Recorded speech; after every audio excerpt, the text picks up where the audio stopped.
Okay, hello. Hopefully I'm doing this right. I don't see any other sound coming through, so that's good. So I have a problem, and that is, this is just going up straight to YouTube.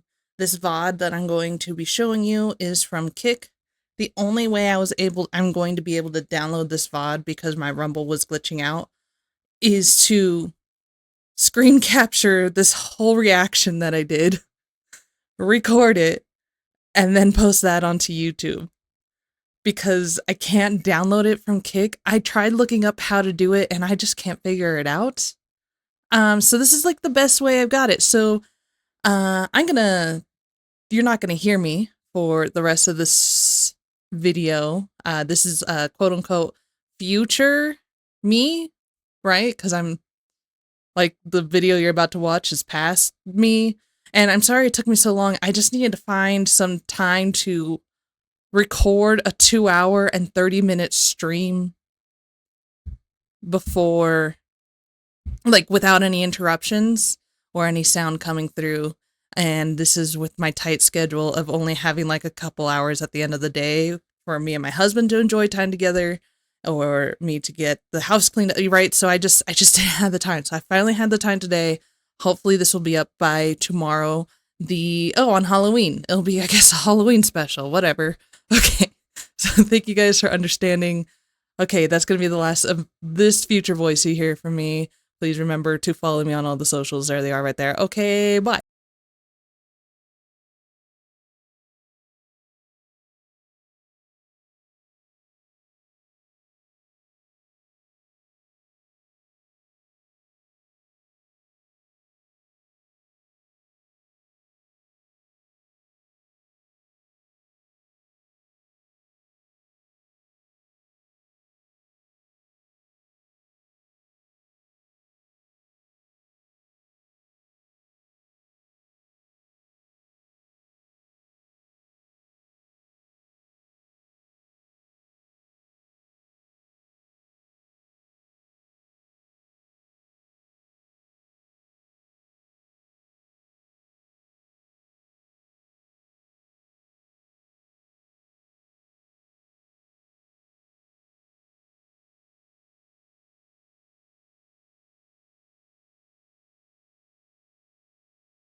Okay, hello. Of course, the display. The stupid thing about this whole camera thing is every time I go to a new scene, or not a new scene, but a new overlay, it makes me have to reset the camera, right? And so then all I have to do is open up the properties and then my camera shows up. I touch no settings. I literally just open this thing up, open that up, and then it shows up, and then I exit out of it. I touch no settings. It's really dumb. Okay, let me get this and this open and on so you guys can hear. Okay, so we're gonna start take two. So we're gonna be watching part two, or we're in part two of watching this one, I believe.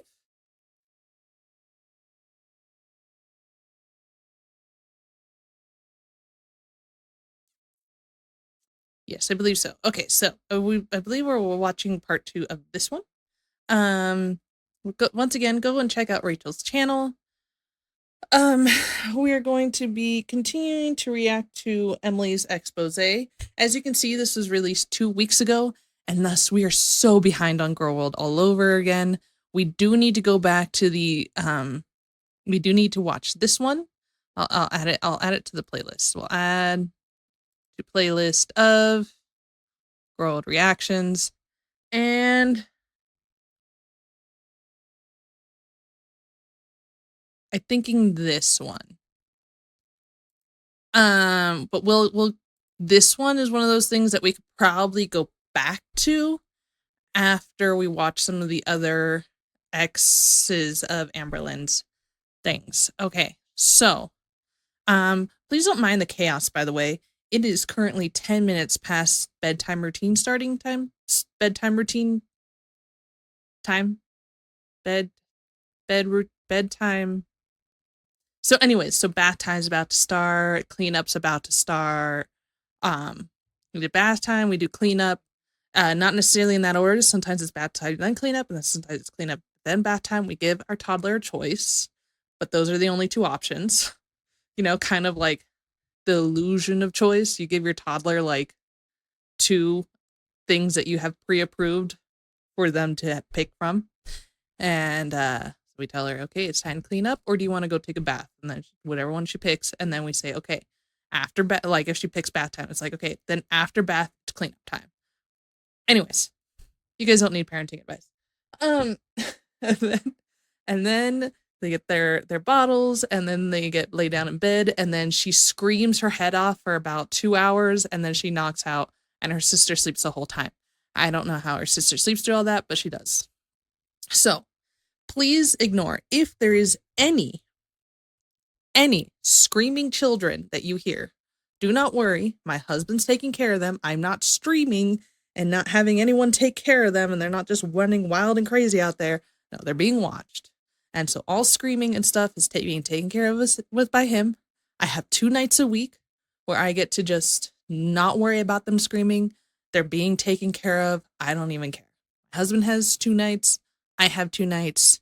The other nights are either family nights, or we tackle this together, or a flex night where, let's say, for some reason we had an event planned today, I would get that flex day. So I would still have those 2 nights. That's how we scheduled it out, and that's what we're doing. Okay, so for this stream, we need a background thing. I have the rag, but I did the rag last time. What? And I guess I'm wearing the cardigan, but we're not really watching Snowflake. I'm wearing the cardigan because it's comfy. Should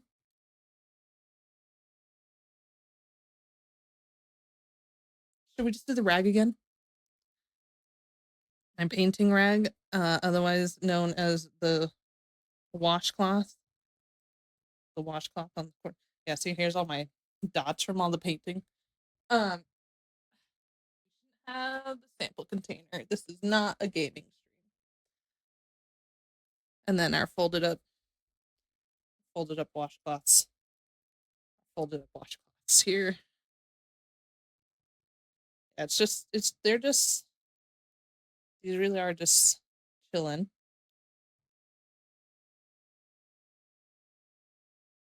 They look good like this, or an angle where you can see both. Okay, there we go. There's our washcloths. And there's our sink corner. You know? I hate this. I hate this so much.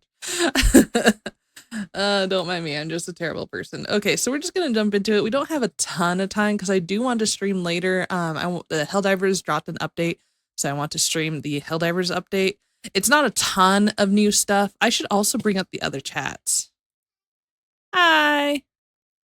There is a Rumble stream. Is it not working?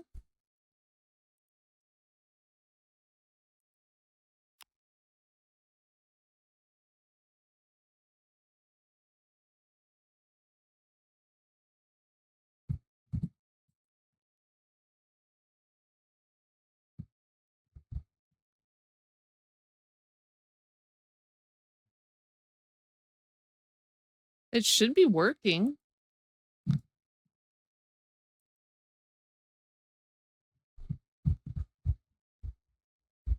I didn't see any issue pop up. I don't know. If it's not streaming to Rumble, I don't know. But it's fine, I guess. See, like it got set up, it's fine. I don't know why it's not. Do we need to, like, I'll have to pop out the chat again.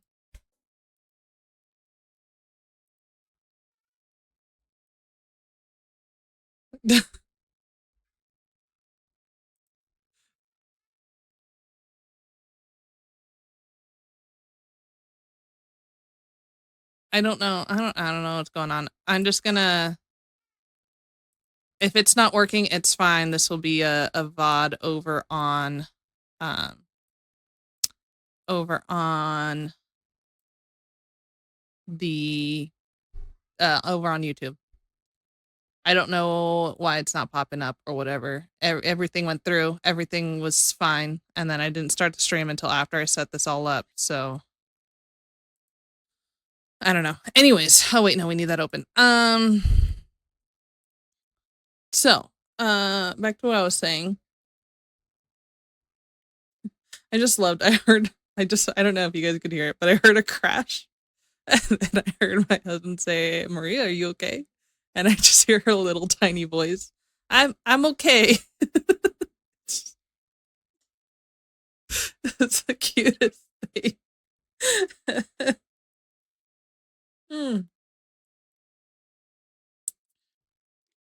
Anyways, okay, there's my water. Now, just so you guys know, should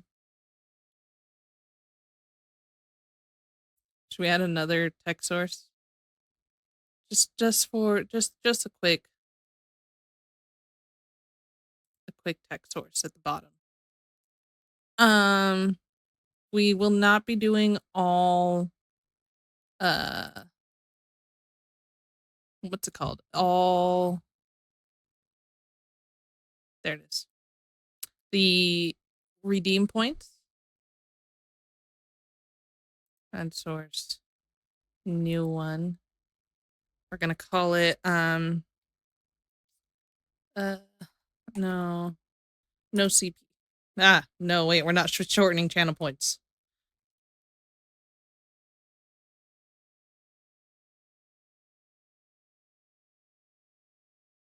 Add source.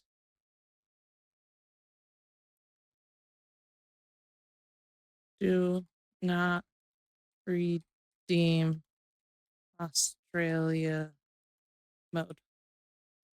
I will not do Australia mode on these videos. Redeem?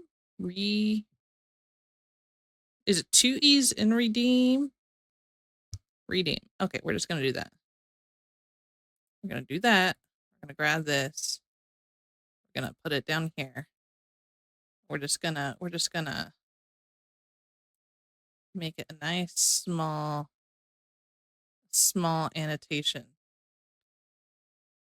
Down here.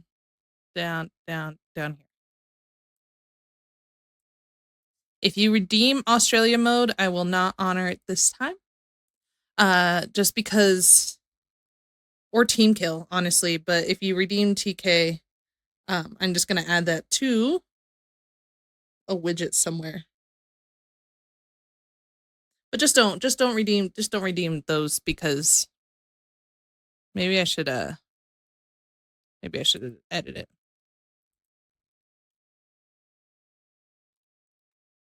Or TK.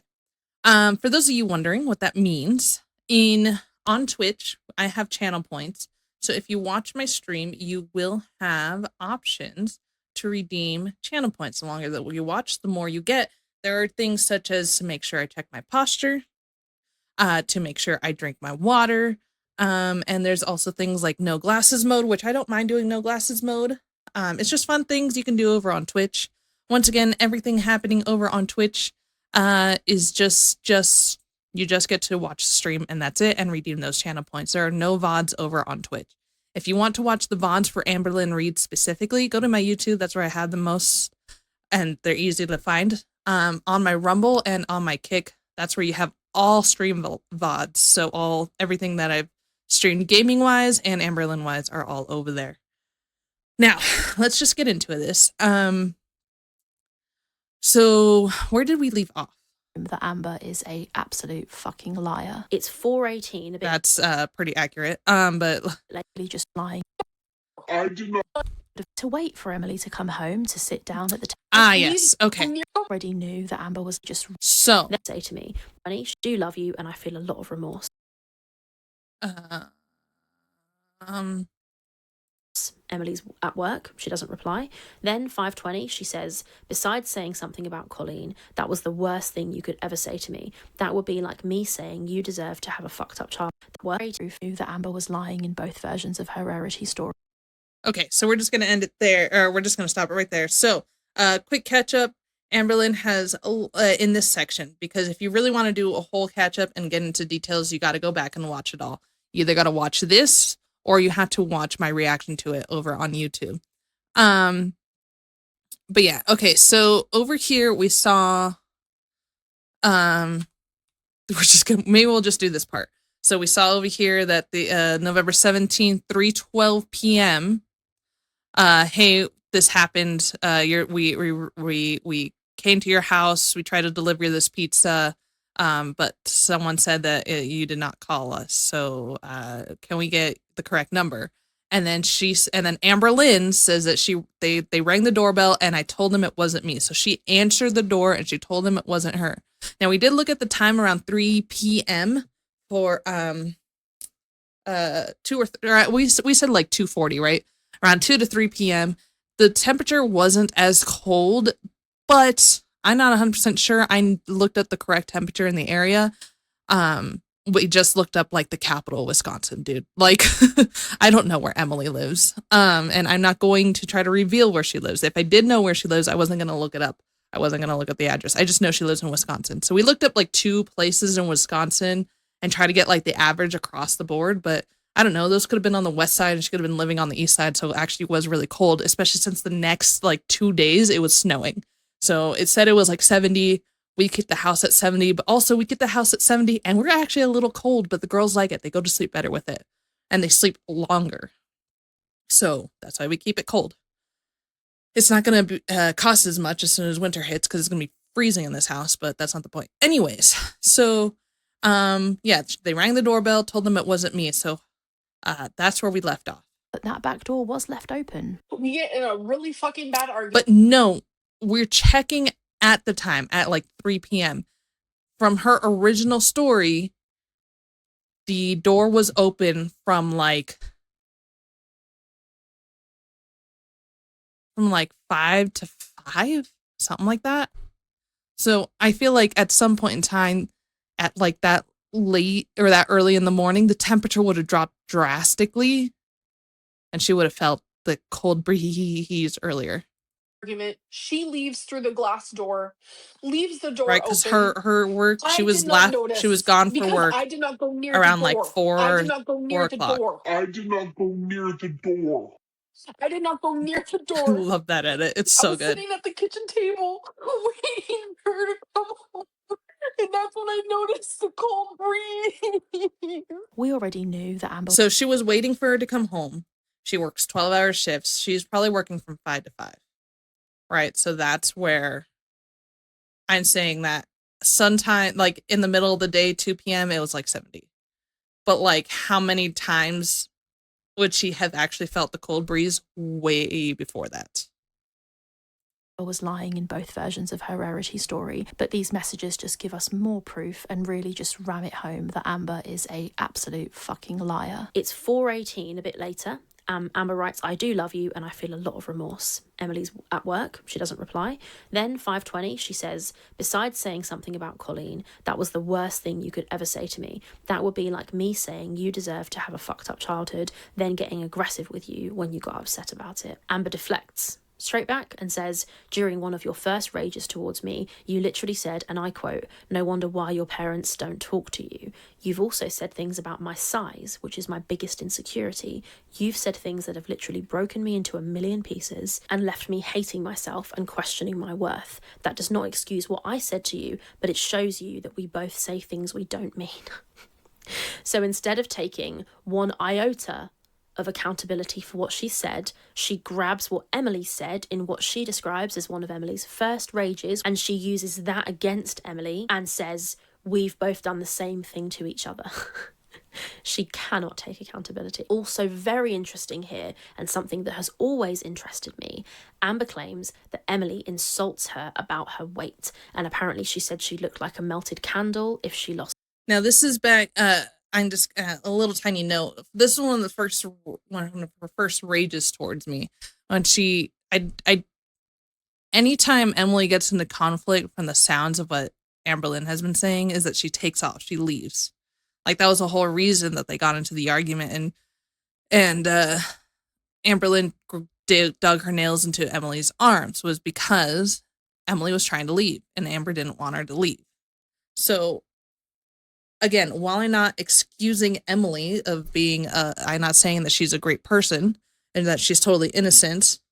If she's the type of person that needs to leave the conversation, or if she doesn't like feeling trapped because she has PTSD from the whole Megan debacle, then maybe, I don't think that she would just rage at her.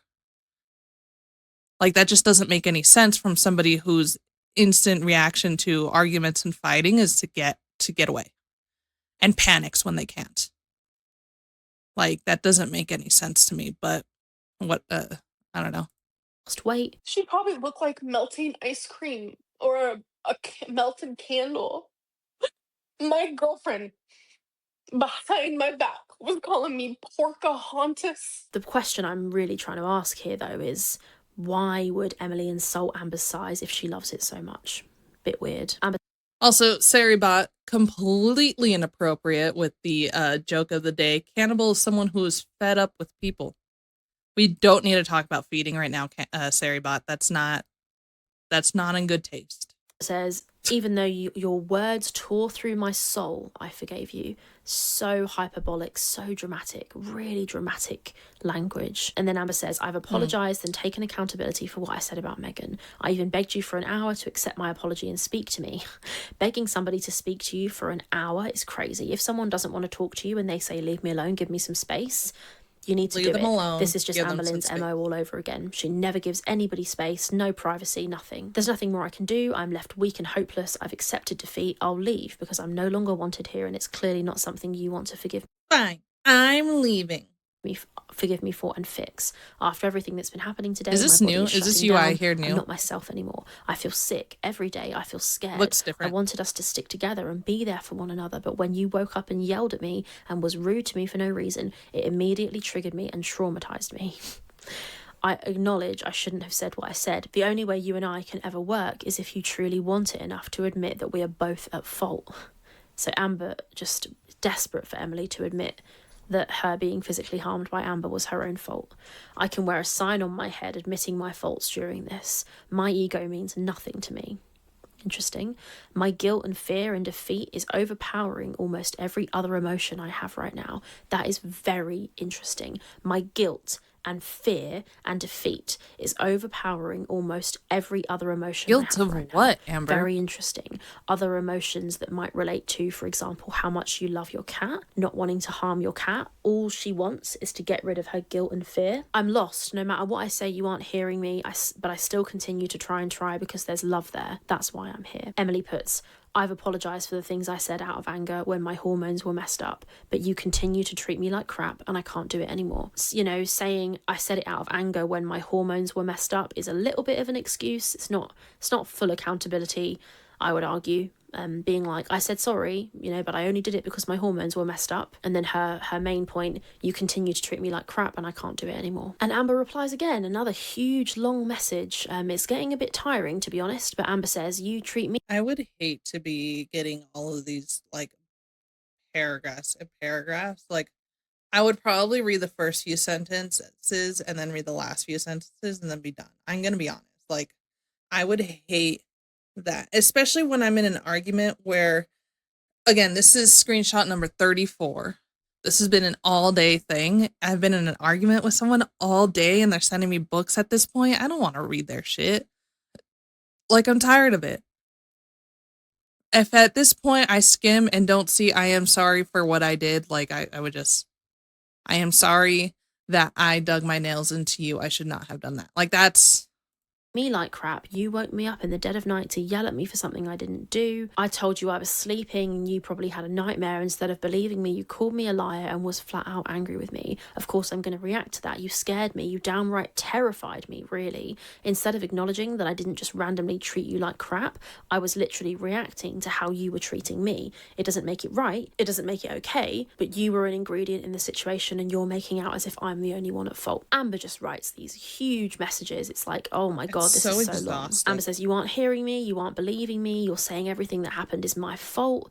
This is so long, I'm not going to read every single word of this out loud. Amber claims that Emily told her sweet things just a couple of days ago, and that it pains Emily to think of her life without Amber.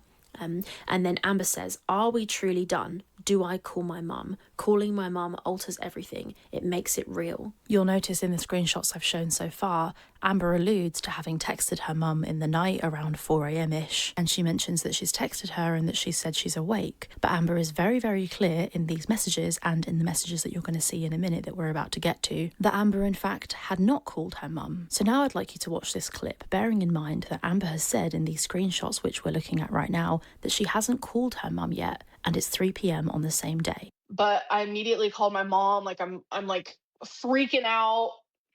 Like my mom knows like everything. I called her all the time and she was begging me to come home, and I would constantly say I am, and then my mom would schedule to come pick me up. It was like this whole fucking thing. I will never forget this So moment annoying, dude. ever, Even 'cause to I'm your own telling you, mom, dude. I called my mom hysterical. So there, clear as day, we hear Amber claim, lie to everyone, and say that she called her It blows my mum mind that I'm like 50 pounds lighter than this.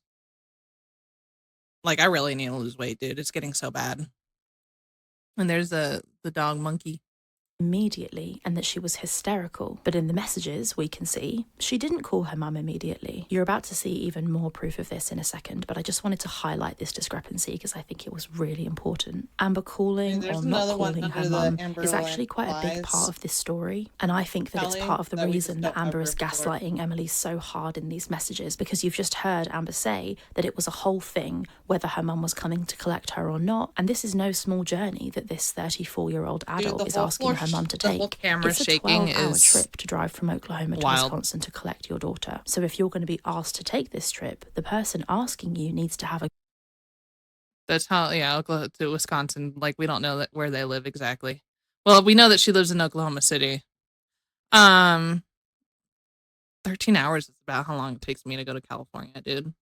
good bloody reason. We'll get more into the driving home and calling mum thing in a second, but I just wanted to point out this other strange lie from Amber. Emily says, you were upset that I didn't cuddle you like I said I was going to. Amber says, we didn't cuddle. You cuddled my leg for 2 minutes and that was it. Yeah, it made me sad, not gonna lie. I was really looking forward to it after feeling sick all day. If you're breaking up with me and upset with me because I heard all day how badly you wanted to be skin to skin with me and cuddle me, and then it lasts... It's so gross. I hate that saying skin to skin. Like, that's so gross. 2 minutes. How old are they, dude?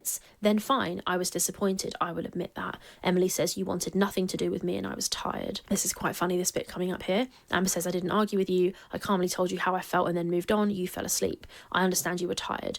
But while awake, I was craving your skin and touch and warmth. When teasing it all day, I was anticipating it and made me crave it even more. Now, Emily's a fucking nurse. She worked a long shift, like 12 hours a day. And Amber's like, what about me? I know you were tired, but while you were awake, I was craving your touch. You teased it all day. Me. Touch, touch, touch. I want to be skin to skin with you.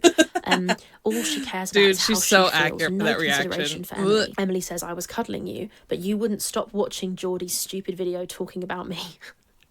And then Amber says, I turned my phone off completely. Emily says, you were mad I took time after work instead of coming straight home. I'm not going to argue with you anymore, sorry. Amber Lynn says, do I call my mum right now? And Emily says, you said you did. Amber says, I didn't call right now. I contacted her when everything was going down and she finally called back this morning. I didn't answer. Do you want me to go back to Oklahoma, Emily? It's simple. If you say no, I'll stay and we'll work through this. If you say yes, I'll call my mum right now and tell her I need to leave and I need her help. Then 6:09 p.m, it's getting later in the day. Emily Emily says, I can't continue to have you mad at me for every little thing I do. Amber says, I'm not. Emily says, you are, including me coming home slightly later than I normally did last night. Their messages Amber are says, I'm so sorry. gross, I thought dude. you got off work at 6:30. So it sounds like more Chris evidence over there on of Kick. I Amber appreciate not you giving watching. anyone their own free fucking time and letting them do their own thing. Then, half an hour later, I'm sorry for everything. So at this point, I believe, okay, and so this is where my personal theory of what happened to Rarity comes in.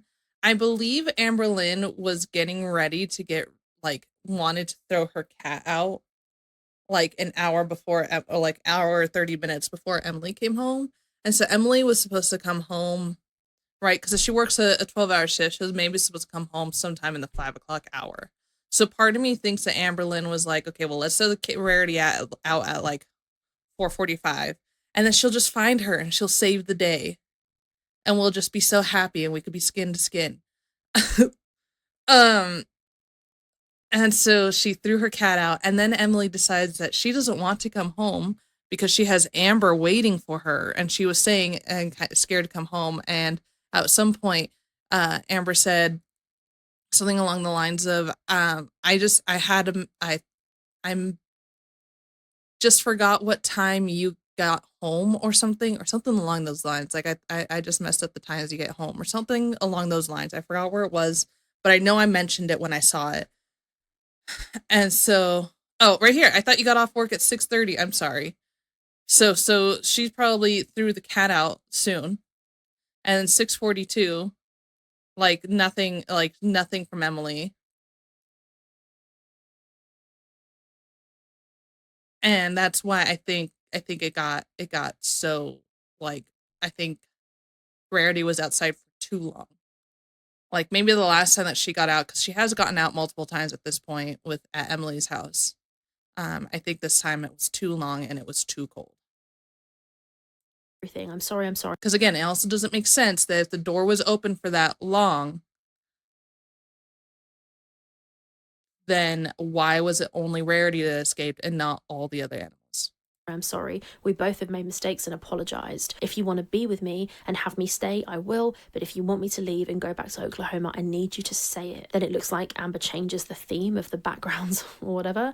7:20, no reply from Emily. She's being ignored. She's not getting a response. She's feeling ignored. Note the time. It's getting later in the day. Amber's freaking out. She's thinking, am I going to have to leave? Does she really want me to leave? Emily's not replying. She says, remembering the last time we had sex and the way you held me in the middle of it for a minute was making my heart hurt so much. I felt so loved. I felt so connected to you. I don't want to lose you. I love you tremendously. Strange word of the use of the word tremendously. Amber says, what do? I feel defeated. Amber wants an answer here. She's trying to cling to Emily. She wants to know if it's going to happen, if they're going to get back together. The Emily reaction says, in the messages, I don't know, Amber. Sad face reaction. Like, Amber says, do you want me to leave, or can this be fixed? I love you a lot. Then there's a gap, so clearly some time has passed.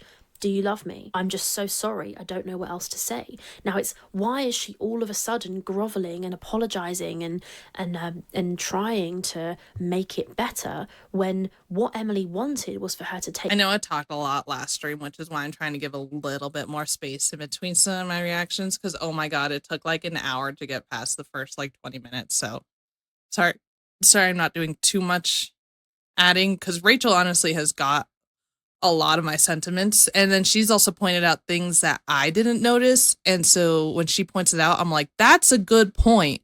And like, she's so well articulated that I just don't feel like I could do a better job. Take real accountability, which she refused to do. But now all of a sudden, the genuine, real threat of her having to leave is coming. Amber's mum is, going to be on the phone in a minute with her. She needs to know the answer, whether she's leaving or not. And all of a sudden, she's desperately trying to bond them back together and get Emily to change her mind. This becomes very interesting in the context of Rarity, which we're coming up on now. Emily says, I do love you, but neither of us are happy.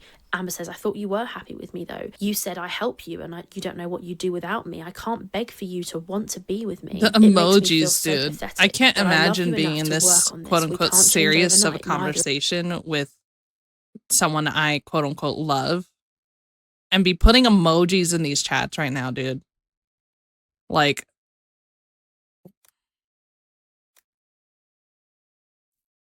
Did I mute it? I muted it. But if you truly aren't happy with me, I'll leave. Is it? I look so stupid fighting for our relationship right now. At least I'll leave with you knowing I tried to fight for you. I wasn't ever ready to give up, but I'll never force someone to be with me. Emily says, you're not happy either, though. It makes sense. You're always mad at me for something, which is interesting and is Amber's character, as it would seem. Amber says, Emily, don't put words in my mouth. I have moments where I'm not happy. Yes, 100%. I hate arguing with you, but I'm happy. So don't say you're not happy either, because I didn't realise you were unhappy with me, because just a couple of days ago you said something completely different. Even last night in your truck when we were talking, you were saying how you loved me and all this positive stuff about our relationship. It confuses me. Emily says, I do, but those comments that we have of you not being mad at me over nothing are getting less and less. Those moments we have, sorry. Amber says, that's not how it feels on my end. Now, it sounds to me like this is a conversation between two people whose relationship is breaking down. There isn't anything holding them together. It's falling apart, as you can see. And Amber's starting to wallow. She's starting to realise, like, shit, this is not going to work. Amber says, if I don't make you happy, I need to go. I just need you to tell me that, because I can't make the first step in doing so. I hold on to hope. I love you so deeply. This whole thing hurts bad. I love that there's a race car there. I wonder what the race car is all about. I wonder if Rachel's the one that did that. I was gonna say something. Hold on.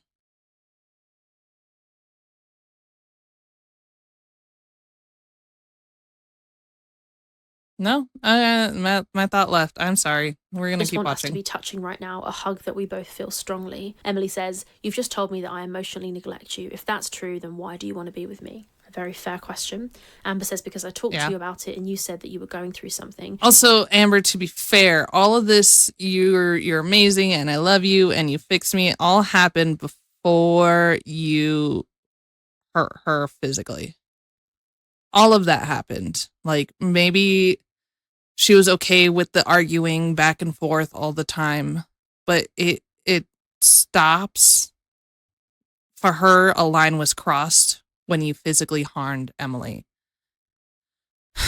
And I hate this whole thing because I don't want to be defending Emily, dude. Like, she's also a terrible person, but let's just be reasonable. Maybe she did love you, and maybe she does still love you in these conversations. Obviously, you guys are still back. You guys are back together, and you won't admit it, but you guys are back together. Tony, there's a thing I read once where they did a study on the use of emoji becoming such commonplace with the chronic use of phones. Like, we as a species have evolved in our communication that some of us are now able to perceive emotion through written word without illustrated notation. So you say it's a bit sad now, except, hear me out. When you get to know someone really well, the way they type and the way they maybe use an emoticon, I can, like, for example, me and my husband will text and I can literally feel the emotion he's trying to send out from the text messages he's sending. Sometimes it's a little difficult, but sometimes it's not. And I don't even need an emoticon for it. Like, I can just see his message and know the exact face that he was making. Like, I know. And that's because I know him that well. I just can't see using an actual emoticon while having this series of conversation. But that's a fair thought. It is a fair thought. But yeah, so like I was saying, maybe that was just a line that was crossed, and she may love you because obviously you guys are back together again. That's, again, we're a little behind on Girl World. We're 2 weeks behind, which means we're years behind now. So maybe that's what the line was crossed. So it doesn't matter all the things that she says that she felt a couple days ago. Maybe she doesn't feel it anymore. She doesn't want to feel it anymore after you put your hands on her. I know, same. I'm able to get that from ISO as well, but yeah, in a deep, serious conversation, it is really weird to see in a deep, serious conversation. And then even these little reactions to the conversation, like Emily hasn't sent any of that to her. She's the only one sending emoticons and stuff. You said it'll It's pass and so things will get weird. better. I believe you, want to be with you. Now the question is, do you want to be with me? Emily doesn't reply. Amber says, I miss you so much. Emily says, I can't give more than I already am. I'm drained. I cried at work today telling blank about last night. Amber says, you told her? I haven't told a soul. Emily says, not details, just that we fought and I... So I had an ex that would do that. Like, you weren't allowed to have any other friend that would that you can confide in at all. Doesn't matter if they're male or female. He wouldn't let me. Like, if I wanted to confide in someone, he would tell me that they're just trying to get some that they were just trying to get some, what's it called? Not drama. They're trying to get some rumors so that they can start spreading it all over the place. He was trying to make it so that I couldn't trust anyone. And even though those people in particular that I wanted to hang out with, I knew wouldn't spread any rumors, I was hoping that maybe if he would just let me see some of my female friends, but he would always say that because they're from church, they're going to just try to spread rumors around you at church, and that's it. That's all they want. So it was really, really difficult to do that. And I see Amber Lynn doing that. I haven't told anyone. I wouldn't tell anyone about us, which was really freaking dumb because no, never mind. I'm not gonna go into that. But like, that's what I see her right here. She's trying to make her feel bad that she confided in someone else. And then even here, no details. That we fought. And that's okay. You can, like, sure, you probably don't want to get into the details of something like that about your SO. Here's the thing. Because they don't already have a healthy relationship. We know that. But in a healthy relationship, it's okay to have friends that you can confide in. But here's the thing. You cannot speak poorly about your significant other, right? You cannot tell that friend everything they did, because at a certain point, you're like, and then this has been said before, at a certain point, you forgive your significant other, but your friend hasn't. So if they know all the details, that's going to be an issue, and they're going to be constantly pushing you to get away from your current partner. And even if you have a healthy relationship with healthy boundaries and healthy conversations. So if you do want someone to confide and you do just that, yeah, no, me and da-da-da fought, like, I'm just really upset right now about it. And then you can just, like, let's go and have a good time, whatever, right? Like, you're confiding in your friend that you and your spouse are fighting, but that you don't let them know everything that's going on, because the person you're supposed to be communicating to about these quote unquote fights is your partner. That's it. You can express that you're fighting and that you're going to talk about it later, but you do not talk poorly about your partner, and you do not talk, just don't talk shit about your partner. Because again, in the end, you're going to forgive them. You guys are going to have a talk about it and move on. You and your friend is not going to have a conversation about it and move on. Now, there's other more serious things, like maybe cheating or abuse, that maybe you should talk to your friends about. They might help you out. But like, having a basic argument, he never closes the fucking cabinet doors because he's an idiot. And then it's just like, wow, yeah, your boyfriend is an idiot. And then you guys just keep going down that route. Oh, he never puts his clothes in the hamper. He's like the dirtiest man alive, right? Like, you do not do that. That is not okay. Because in the end, again, your friend is holding on to that, and you haven't even expressed what you do wrong in the relationship. Because in a healthy relationship, you might be doing something wrong, he might be doing something wrong, but you guys got to talk, or they might. I don't know. I don't care if you're in a same-sex relationship. Anyways, you might be doing something wrong, and your partner might be doing something wrong, so they cancel the issues out, right? Like, I can, like, my husband does leave the cabinet doors open. I'm gonna be 100% honest. He does leave the cabinet doors open, and I poke fun at him.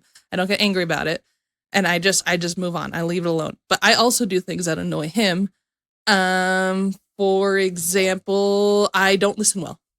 I'm usually on my phone, and I don't listen well, and that probably pisses him off like crazy. But you're just gonna have to accept that there are things like that, and you just kind of accept that there are things that my partner does that pisses me off, but I'm not going to complain about it to somebody else, because the person I need to talk to is the person that, like, who's doing it. And then in the end, you're probably going to have to take accountability for something that you do that pisses them off. Like that's just the reality of it. Anyways, I got a little off track from that. What happens in the home stays in the home to a reasonable extent, obviously. Yes. I was up all night because of it. Amber says here, I haven't told a soul. That's not true. Amber told her mum. And that's also true. Oh my gosh. See, this is what I mean by sometimes Rachel points out things that I completely forgot about. Yeah, no, at this point, she's told her mom. Or at the very least, right? The screenshot suggests she hasn't, but the live says that she told her mom, immediately. So, like, which is it? What's the truth? Did you not tell a soul? Were you lying to Emily, or were you telling us in the live a lie? Because you did go tell somebody. What's the truth there? So we'll just put that another lie in the tracker. Again, can't put it up here because it's gonna be too big of a list. Unless I have like a third little marker, like where is it on the screen? On this part of the screen, just all tally marks. We're not doing that. This you can see there, you told her every time she's caught in a lie like this. Emily's got someone else to talk to. Emily's sharing her problems with another person. I haven't told a soul, which isn't true. She told her mum, and you can see Amber starting to break down. She's twisting it around away from being Emily's awful, Emily's lying, Emily's trying to create something that didn't happen, and she's trying to clutch it back and make herself into the victim again. I'm sorry, I can't give more than I already am either. Do you want to be with me? Emily says, I can't handle the BPD episodes. It triggers me to the point of shutting down for days. It's not fair to me, a blanked out section, because I'm triggered by you screaming at me over something like not asking. Part of me wonders if it's like, it's not fair to me and it's not fair to maybe like nice enough to go outside for a smoke and alone time. That line there is so interesting, and it's absolutely classic. That's what Amber does. She is so controlling of her partner's time, and you can see here. Oh wait, no, yeah. Maybe it's them talking, Emily talking about her kid. Like, it's not fair to me. It's not fair to my kid, seeing us argue like this, or not being able to spend time with my kid, or whatever, something like that. That's exactly what Amber did to her. That's just speculation, by the way. Instead of replying and saying, I didn't do that, that's not the case, what are you on about? Amber says, I'm getting help for the BPD episodes. I'm waiting for them to email me back. It's the weekend, so they aren't working. Instead of saying, I don't do that, here she is again, mentioning BPD, using BPD as an excuse. Amber says, to be fair, Rachel, Emily did bring up BPD. I can't handle your BPD episode, so of course she's going to bring up BPD. I know it's hard and exhausting, and I'm very sorry, but we love each other. Although I do not believe she has it. Just I'm gonna kind of scroll a little bit. I don't want to lose you because of an illness I have due to childhood PTSD and trauma. It's so beyond unfair.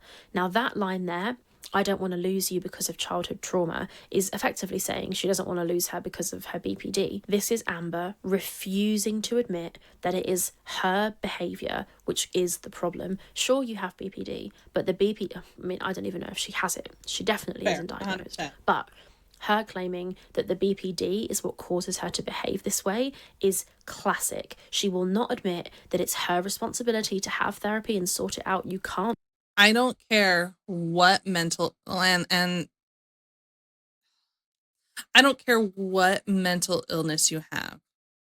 You need to treat people with respect. Now, there are some cases where it's probably okay. And I would say those are the cases where those mental illnesses restrict you from ever acting like an adult.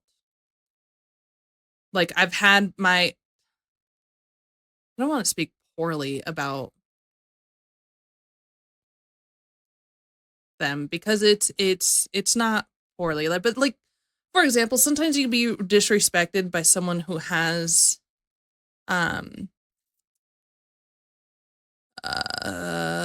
what's the word I'm looking for? Who are mentally handicapped, right? And it can happen. It like these some of these people I have met are like mentally 5-6 years old, and they'll end up disrespecting you, and you just kind of like let it roll off you because like they may be 20 but they're still like a kid, and so you just had to let that kind of stuff go. It's just not the same. But I don't believe her claiming to have BPD is going to make it so that she can't figure out how to, let's freeze her at a better frame, won't allow her to figure out how to treat people better. I understand that she feels emotions very strongly, but it's how you handle that emotion that makes you an adult or not. Like, that's just the long and short of it. I don't care how much BPD makes you want to rage at this person. You do not physically harm a person. You do not physically harm animals. All right, I'm not saying that she has in a BPD rage. But you don't harm people, you don't harm animals. Like, it doesn't make sense, because even though you have BPD, that doesn't excuse you from harming others. Especially when you are perfectly capable of affording care and therapy for it, and you just fucking don't. Like, it makes no sense. I don't care how much you get that upset and that angry. You are responsible for your actions. And in the end, if your BPD did cause you to rage so much that you ended up hurting someone, you have to fucking own it. Like, that's just the long and short. My BPD makes me so angry, I just needed to hit something. That's your fault, dude. You're the one who isn't getting therapy for it when you can clearly fucking afford it. It's just, it pisses me off how much she does absolutely nothing. I had to change the way I wrote just to cope with the fact that I had dyslexia. I had to change the way I write things. Luckily, by the time I decided to do that, I was in high school and teachers were pretty accepting of me writing in all capitals. I didn't write like huge all the time. I wrote with like large letters when they're supposed to be capital, and then smaller capital letters when they're supposed to be lowercase, just because it helped my brain work. Because I'm an adult. Well, I was a teenager then. But I was trying to figure out ways around my mental illness to figure out a solution so that I don't mess up the way I've been doing. Now, sure, mine's a little bit easier because all I had to do was change the way I was writing. My P's and Q's can't get confused when a Q is an O. Don't ask me about my M's and B's, though, because now I mess those up. Being dyslexic is tough. Like this, but Amber thinks that she can. She says, you aren't answering me flat out when I ask if you want me to leave. You won't say yes or no. Please just tell me, can we work on this, or do I She's need to leave? literally told you to says, leave so I've been many distracting times, myself all day and it's been very hard. Another distraction I'd like to do is scratches, but I have no way of getting there. Can you please take me tonight? I really need a change of scenery and to put my mind into something else that is enjoyable. Now, that is the most insane, selfish message. They're talking about them potentially breaking up and the difficulty of their relationship. Emily's at a shift. She's a nurse. She works long shifts. She's going to be shattered. She's been up all night because of Amber. And Amber is selfish enough to say, I want to do scratchers. Let's go as soon as you get home and do scratchers. This is when they're upset with each other. When they're upset with each other, Emily comes home from a 12-hour shift and Amber's like, can we go and just go out and do something? Let's go out and do something. I need a change. I've been home all fucking day. My cat is missing. Can I please get a change of scenery? My cat has gone missing. Please take me to go get some scratchers.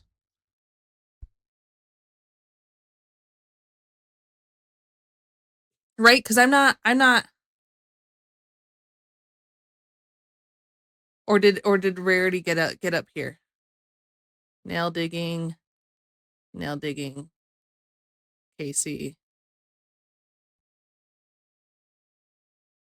is this like a rehash of Rarity? Right? I haven't seen Rarity all day. Can you please go take me to get scratchers?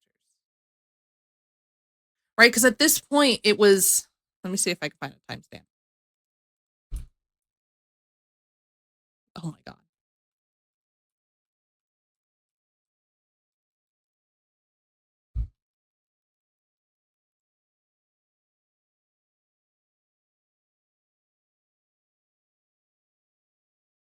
Where are the time? Give me a timestamp. 7:29 p.m. and she lost the cat. She lost the cat already. Right? She's already said, I haven't been able to find Rarity all day. Bed when I get home. I haven't slept. Very interesting. Oh wait, no. What as she works long shifts. She's going to be shattered. She's been up all night because of Amber, and Amber is selfish enough to say, I need a distraction. I need another distraction. Please, will you take me to buy some scratchers after work? What a Obviously, last second. Obviously, I want to do scratchers with you. strange, weird thing to ask your partner during an argument. Me and you were in the middle of fighting, but I need a distraction. Please, will you drive me to the shop to get scratch cards? It's just weird. And then Amber adds, obviously, I want to do scratches with you. I miss you and I'm sorry. I feel dumb. Now, Emily says here, which is very interesting, I'm going to bed when I get home. Annoying. I haven't slept. Very interesting. I'm watching Mr. Snowflake's new video, and Casey described how you grabbed their arm, should be his arm, with your nails, was literally the exact same way you grabbed me. And Amber writes, I did that to Casey because she choked me. So again, she misgenders Casey, but then she also correctly genders him in the same message. I don't know how hard the cut is going to be, by the way, because there's been like 5 hours since I was talking 2 seconds ago. So I can't remember exactly what I said about this in the last time I was filming, but that misgendering is pretty serious. This instance of Amber calling Casey she was very interesting to me because it reminded me of this video that I made where I discuss these comments which Amber Lynn made, where she's very clearly making a joke at the expense of her ex-partner, Casey, who is a trans man. If you want the full details on that situation, you can go and watch this video. Amber does go on to call Casey he in these screenshots. And listen, we all mess up pronouns sometimes. You just say sorry and keep it moving and try not to do it again. However, this is clearly a pattern with Amber. At least in my opinion, it seems to be a pattern. I just think it's strange when somebody who claims things like this, like, I stand for trans rights 1,000,000,000%, says things like this. And once again, we see Amber making excuses and repeating this story that she claims she was abused by Casey, and it is so much more likely that he was abused by her. But to be 100% fair to Amber, when I don't respect someone, I don't give a fuck about their pronouns. For example, Lily Torino, that person, that thing that was going inside women's bathrooms at Disneyland and like taking pictures of stuff with like the woman in the background, the one that would talk about genital mutilation at Disney World where there's children, or Disneyland where there's children. Like, fuck you. I don't respect you. I don't care what pronouns you want me to call you. Fuck you, bitch. Like, so in all fairness, if Amber Lynn saying, I'm not saying that Casey deserves to be misgendered or anything like that. What I am saying is that I can't blame Amber Lynn for not respecting someone's pronouns as someone they don't respect, because that's kind of something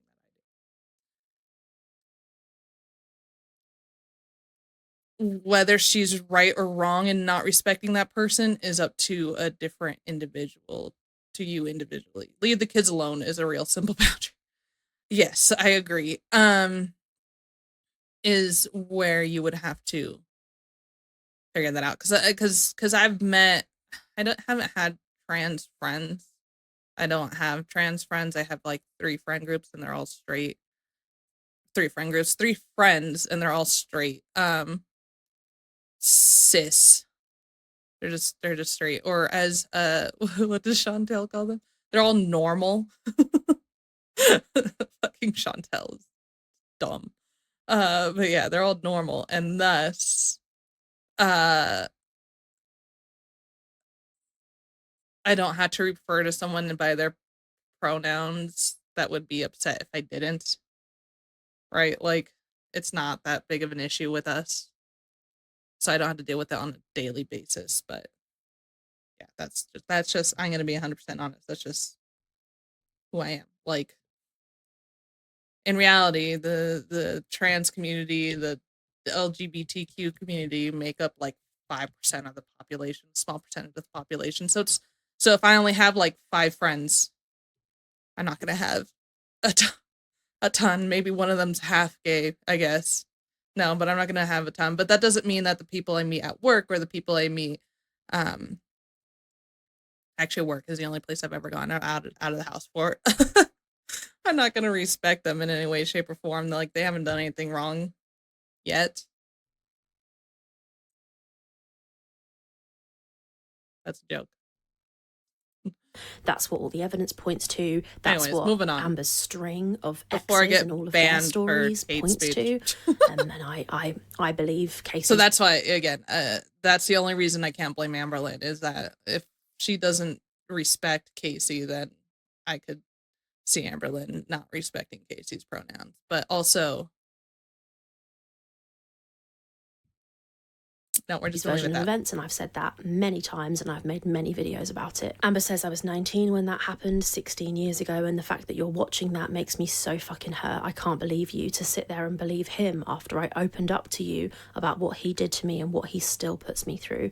I mean, crazy that she would say it was 16 years ago, I was 19 when that happened, but then she says in the same message what he still puts me through. What Emily's saying here is making a point in this comparison between the nail marks and the fact that Amber grabbed Emily, and according to the video that, Mr. Snowflake's video with Casey claims very credibly, I think, that Amber grabbed him as well. And Emily, who's at the time of this message is Amber's partner, is explaining to Amber, listen, there's somebody else who had the exact same experience as me. Amber admits that she did it. She says, I did that to Casey. Because again, when there's a pattern above my head, when there's a pattern and you start seeing that person act like this, you're starting to say, oh, maybe I can't fix them. Maybe when there's a pattern of physical abuse, you start to think, oh my goodness, this person is telling their story of physical abuse and it's happening to me.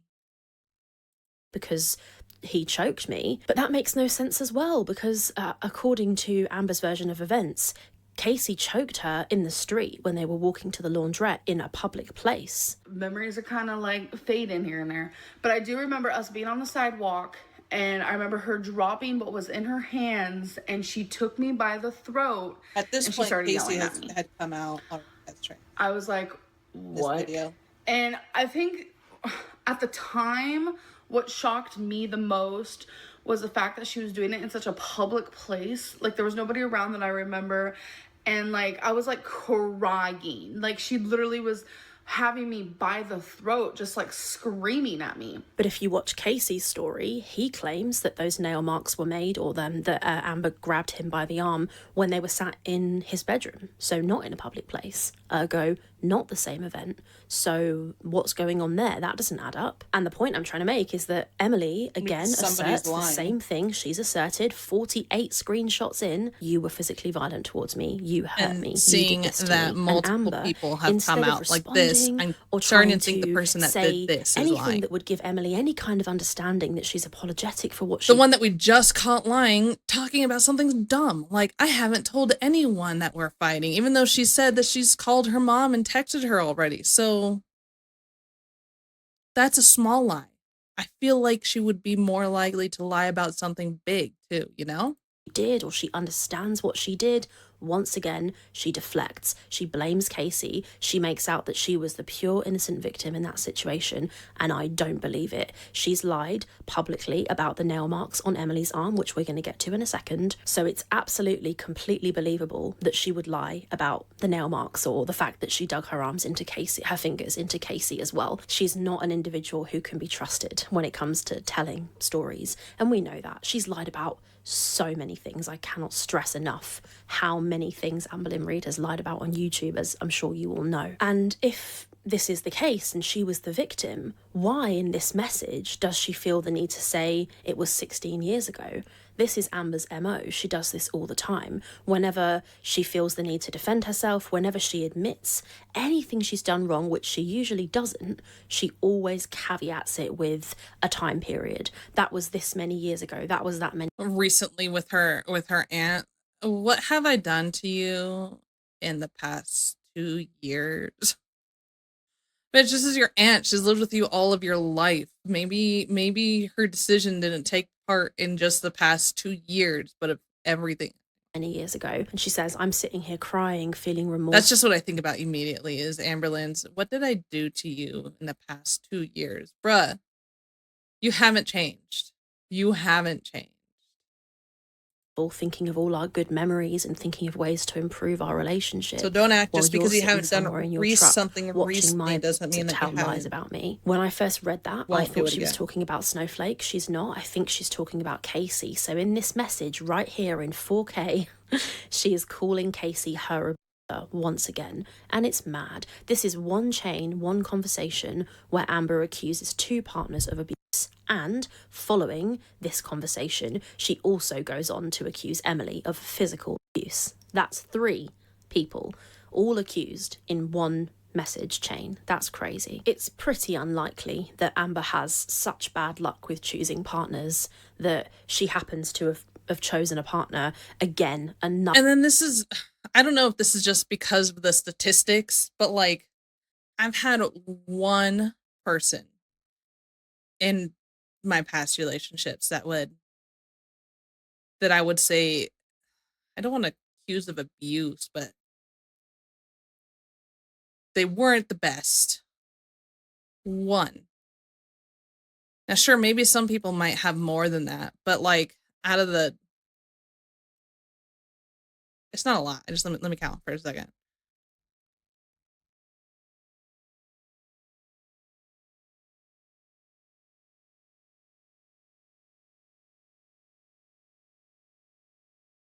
Five?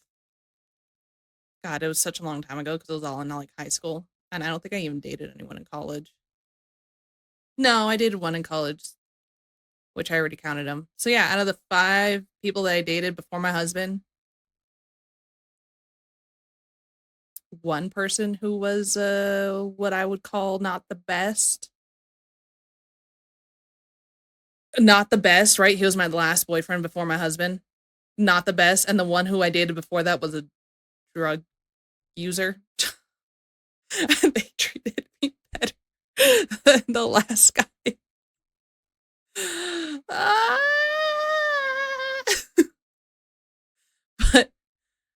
But like, how do you have that big of an like terrible string of girlfriends?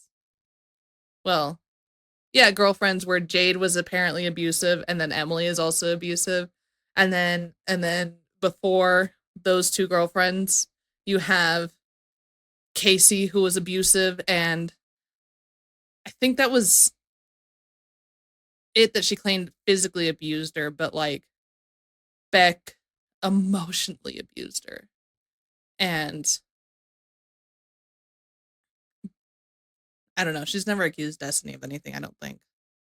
But like, that's just fucking wild, dude. You don't have that bad at luck. At the very least, at that point, you're like willfully ignorant.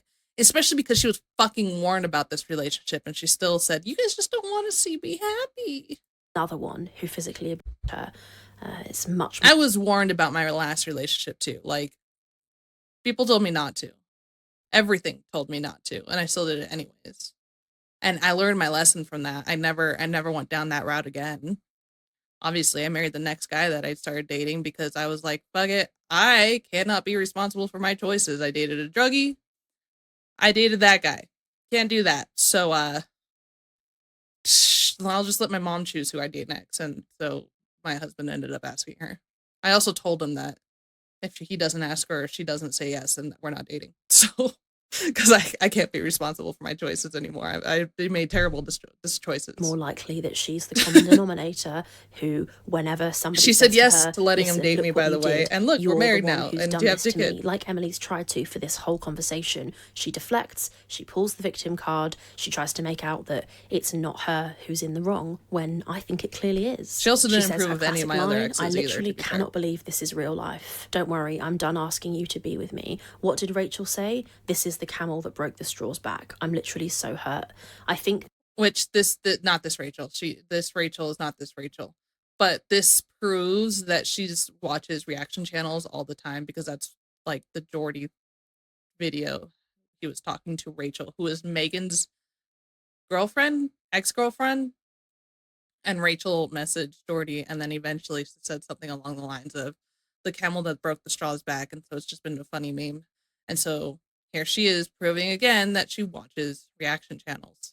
That throw that into the lies category video where Jordy mentions that Rachel says Rachel is Megan, who is Emily's ex-partner, who Emily accuses of abuse and who, according to the police report, definitely held Emily at gunpoint. Emily claims it was for 6 hours, and the police report corroborates that it definitely happened, and there was a gun retrieved and all of that stuff. In that video, as I understand it, Rachel uses the phrase, this is the camel that broke the straw's back. The camel that broke the straw's back. Jordy. All this does is prove that she does watch reaction channels and that she was watching Jordy at the time. Back. All this does is, this is the camel that broke the straw's back. The camel. On vacation with your mom and she used that as evidence you were cheating. In a way, yes. But I feel like they more so wanted to say that I cheated because I was talking to another woman before Megan. I was completely done, and then I just happened to move out, and then I moved into said woman's house. I lived there for maybe a week and 3 days, being out of state. That broke the straw's back. All this does is prove that she does watch reaction channels and that she was watching Jordy at the time, which we've already seen be claimed in this video. So here I think we see a little bit of a turn. It was that, my God. It was that stream that Amber blames for there being a lot going on right now, and there was a lot on her mind, so she was distracted. In her first conversation, in her first Rarity lie on why Rarity went missing, as she closed the door, she thought she had closed it fully. She had been just so distracted with what's going on lately. And it was that stream where Jordy was coming out with where Jordy was talking to Rachel, who was dating Megan or Megan's ex or something like that. And they were talking about what happened between Megan and Emily on stream. And so that's what was going on at the time that in the first lie made Amberlynn, just a lot was going on.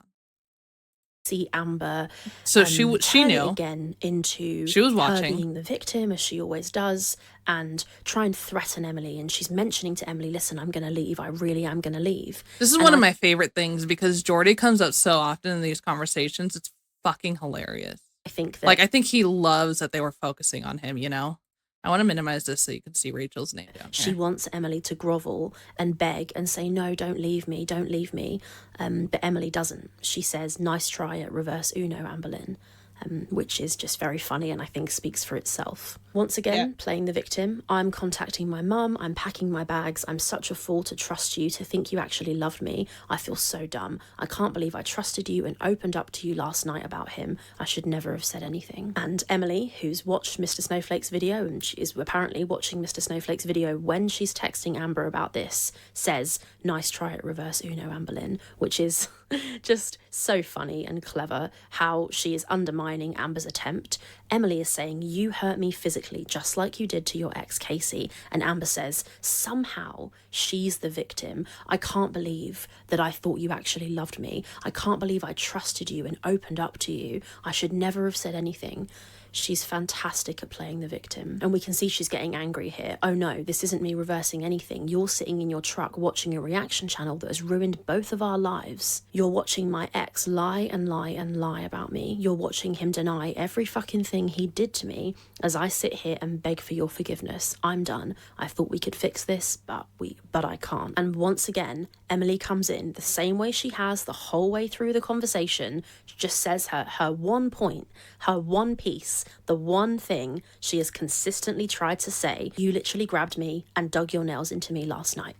And Amber goes, no, I didn't. Even though throughout this conversation, she has tried to kind of turn it around and say sorry, even though she never specified what she was saying sorry for.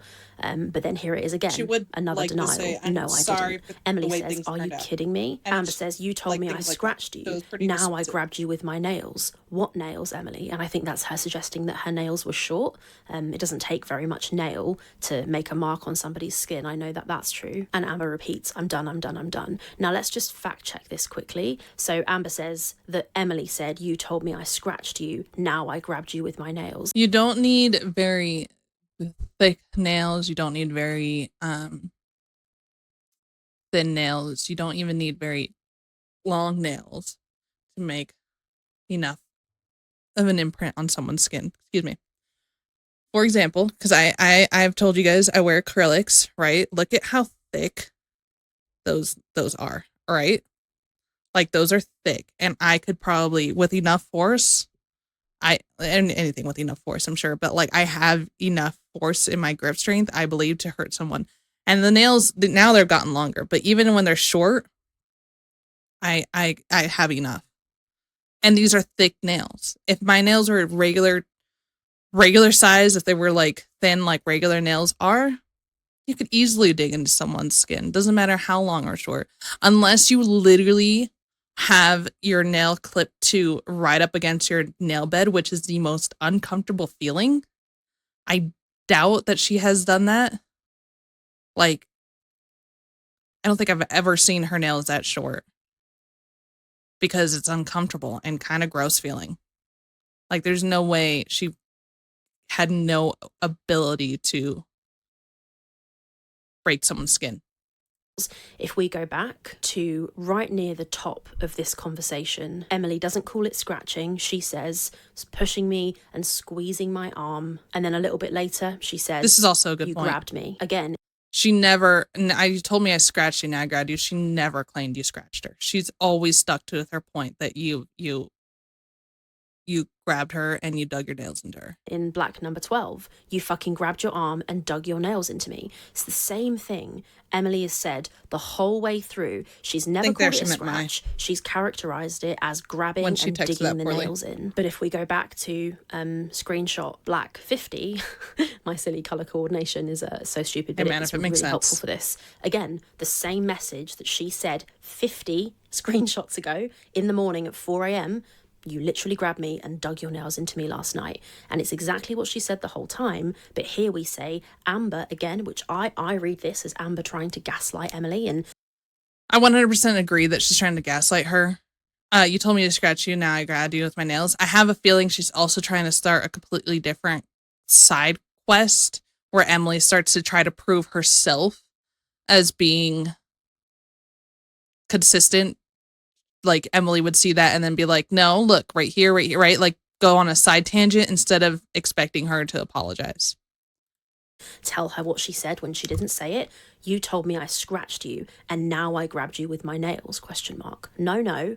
Emily has characterized it as grabbing with nails from the beginning. Exactly the same the whole way through, because people who are telling the truth are consistent. The story doesn't change because the story is the story. The person who's fabricating and changing and manipulating is Amber. I can't say that any more clearly. It's very obvious. What I will say is the way that Emily speaks to Amber here is very cold, very firm, very clear. I know that Amber goes on to describe this in her later live streams as stonewalling. I don't know if that is stonewalling. I think it's fair to say that Emily is being cold and firm and sticking to her line. But But I don't she's think like that's checked bad. out I think at that's this a good point. thing She's to do, done. especially when you're dealing with a narcissist. Especially because, and especially when she is also getting off. She's getting close to getting off of her 12-hour shift, a 12-hour nursing shift. Dude, she's probably checked out at this point, my dude. Supposed to engage. If you want to say anything, you should make your point and make it clearly. And then, you know, she's not getting her way. She's tried the woe is me, the victim mindset, and now she's changing again. Thank you for clarifying why I need to leave. I'm calling my mum, and this time I'm serious. I'm so hurt by you to believe him and to be sat there watching that while I'm trying to fix this. I'm literally sickened. Am I supposed to believe Megan and Rachel? Am I? Like, what the heck? And then she says, I never believed them. Which is really funny because later in the live stream, Amber says, she goes on when she does a live stream in response to Mr. Snowflake's video, she goes, but here's the thing, I'm so hurt by you to believe him. It's not even that Emily is believing him, it's that Emily is, whether it's true or not, Emily is seeing the pattern. So let's say we didn't know about this, but we're talking, let's say we didn't know about this, but eventually we come across someone who's saying, well, this person does all of this to me. And then you're sitting there thinking, oh my God, they do all of this to me. Maybe that person, maybe it's not that I believe him. Maybe it's not that I believe the person who just told me that like this happened. It's my own personal experience. Now I'm realizing that you have also done, like you have done this to me as well. It's my experience and somebody else is corroborating it now with their experience. Maybe that's more of a pattern in your personality than somebody else lying. Because if I am experiencing this and someone then tells me, well, after dating this person, I experienced this, I now at the point where like, I'm not crazy. I am experiencing this because I have experienced this. You see that? Like, it's not that they're believing somebody who said this and I never experienced any one of these. Right? Like, oh, shoot.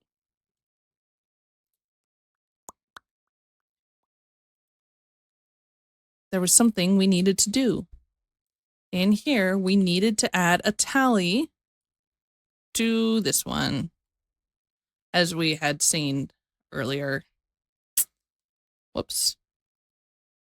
Okay, it's up now. The tally is up now. There we go. Yeah. Anyways, moving on. Goes, Megan, contact me. I'd love to talk to you. I need to talk to you. I have never experienced someone like you in my life. And in this moment, I wish more than anything I could talk to your ex, Megan. Megan, if you are watching this or if someone knows Megan, have her talk to me. I would do anything to talk to you. Because at this point, I don't know. I would do anything just to speak to you personally. I will never share anything, but I need someone who understands because this is fucking crazy. She flip-flops back and forth on her opinion on the dynamic between Emily and Megan whenever it suits her. I'm sorry, I don't want to freeze frame her on some weird looking freeze frame. Anyways, actually no, I don't think I need anything. I've added the whole it's pattern. And yeah, she does flip-flop back and forth. Like that's it. Now, if she's experiencing all the things that Megan says that she experienced, even though it was Rachel, Megan never talked to any of the channels. It was Rachel who did.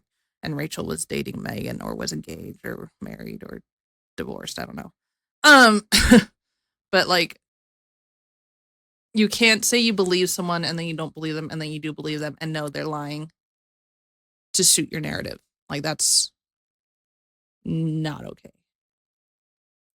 exclusively just to try and put dishonest, forward the narrative obviously. that she once shared. She says, how would you feel if I said I believed Rachel because you make me feel insane, like moments like this? How would you feel if I said I believed you made Megan eat more, or that you also abused her? I would never fucking say that. I would never believe someone over you, and I would.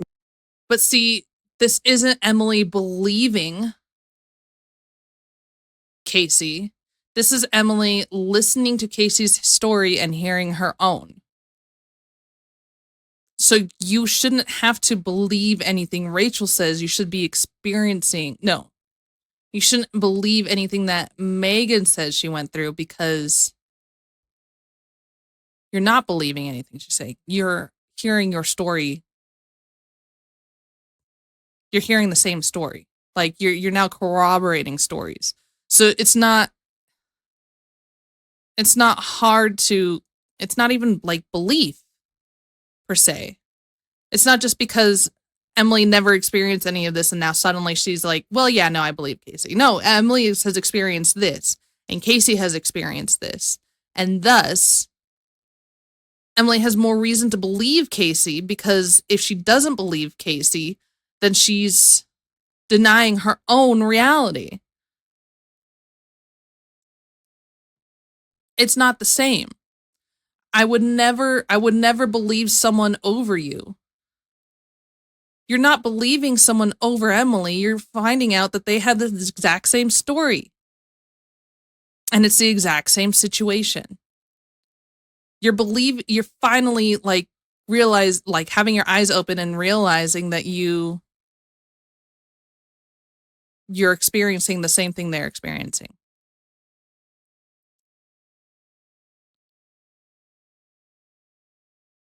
It's like, I don't know if I'm making my point. Never compare abuse stories. What the actual fuck? Now that line is so powerful and so interesting, because when Emily went on to speak to Mr. Snowflake, the exact thing that Amber did was say she wanted to speak to Megan and she wanted to compare abuse stories. These messages read to me as somebody who is scrambling and trying and grasp back any power. She's trying all different things. Her opinion and her viewpoint on the situation changes throughout these messages, whereas Emily's doesn't. She tries one method, it doesn't work, so she changes and tries another method.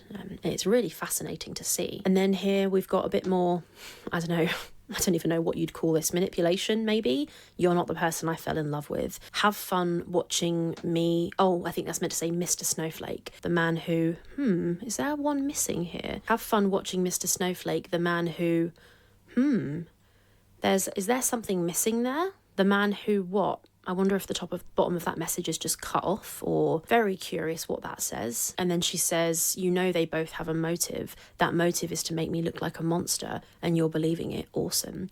I think it's very clear from these screenshots and these messages and the way she speaks to Emily. So this is gonna... She doesn't need any help. There we go. Somebody pointed out that when that message was cut off, they're still talking about Casey and Mr. Snowflake, so maybe it was just a message or two that was cut off, because looking at the way Amber texts, if it was a good section where they talked about things and then they and Emily's trying to hide something, Amber would have moved on by now. Like, she doesn't stick around on topic for long. She's constantly changing it so that the argument keeps shifting and it never addresses the point that's being made. Which, again, now we're talking about Mr. Snowflake and Casey. And the whole point of this conversation, the whole reason this fight started, was Emily wanted Amber to take accountability for hurting her. And now here we are, look off like topic. A monster. She really doesn't. She says, should I have believed everything said about you? That's not love. And the thing is that she's trying to make Emily feel bad here. But Emily, if the evidence is to be believed, there's a photo of marks on Emily's arm. Oh, I guess the old photos before this backdrop was changed was fucking bare, dude, and food. Pretend and claim that Emily faked these nail marks days later. Are you fucking kidding me, dude? Not true. And I will come to the nail marks in a second, you know, properly, which I keep saying I will, but I am going to. But Emily has had this experience, and she's seen Casey claim that he had the exact same experience, and she's saying these two things happened, they're the same. And Amber cannot stand it. She needs to be seen as the victim. She hates that Emily is interacting with Mr. Snowflake's content and comparing stories with especially Casey. because Mr. Snowflake's content, Mr. Cardigan content, has so much detail, so much research into it, so well done, these documentaries, that it's so hard to just say, oh well, they're just lying. Like, I'm not even saying documentaries are all truthful. Like, there's no rule that says documentaries have to be truthful. But they're just so well done and well researched that I'm trying to remember what my point was. Interacting with Mr. Snowflake's content and comparing stories. Oh yeah, comparing stories. And so it's really easy to end up comparing your stories because it's just so, like, well documented. So it's not just like hearing a rumor and that person relaying the rumor. It's coming from the source of who is doing the accusing or whatever. And then if you're seeing similarities, then maybe that person isn't lying. With Casey. Emily doesn't respond. She just puts this screenshot here, which is a screenshot of earlier in the conversation. And then Amber says, yep, ignore what I'm saying. You could have come home and we could have fixed this. Instead, you chose war. Why, Emily? Now, it's crazy that she would say you chose war when she is literally the one who will not stop. She doesn't stop messaging. She doesn't stop calling. She is insistent on trying to get Emily to speak to her in this conversation. Emily says, I said it multiple times that you grabbed me and dug your nails in. Now it's just a scratch, ? Beat around the bush all you want. You know you physically assaulted me. The fact that you can't even own up is just great. Go ahead and call your mum. Now, this message is pretty important, I think. This is a culmination of everything Emily's been saying the whole way through this conversation, and then it ends with that final line. The fact you can't even own up to it is just great. Go ahead and call your mum. And she's done. This is somebody who's done. You can tell. She wants Amber to get the fuck out of her house. She's been done. We're coming up to the nail Keep telling her to go second, home. And we'll cover all of that. Let's read a bit further. So Amber says, I was trying to fix this, but I can't be the only one to do it. You literally kicked me and won't admit it. You're crazy. You straight up kicked me. I'm done, Emily. I'm calling and packing. This final line, I'm calling and packing, is important. It shows that Amber knows that, you know, the game is up.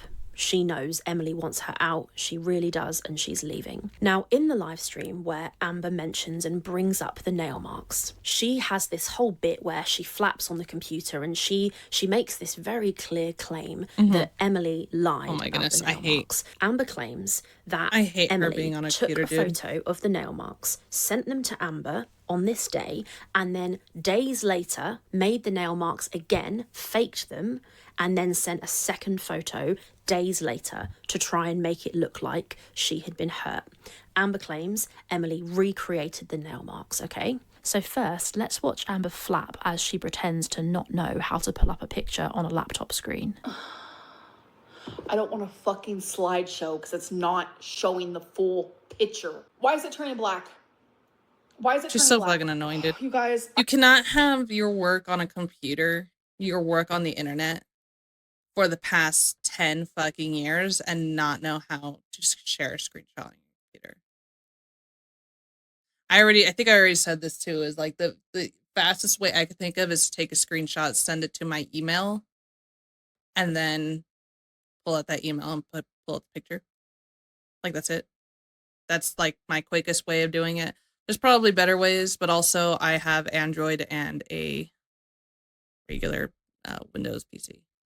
So like hers is actually linked. Her iMessage, i accounts, whatever, are linked.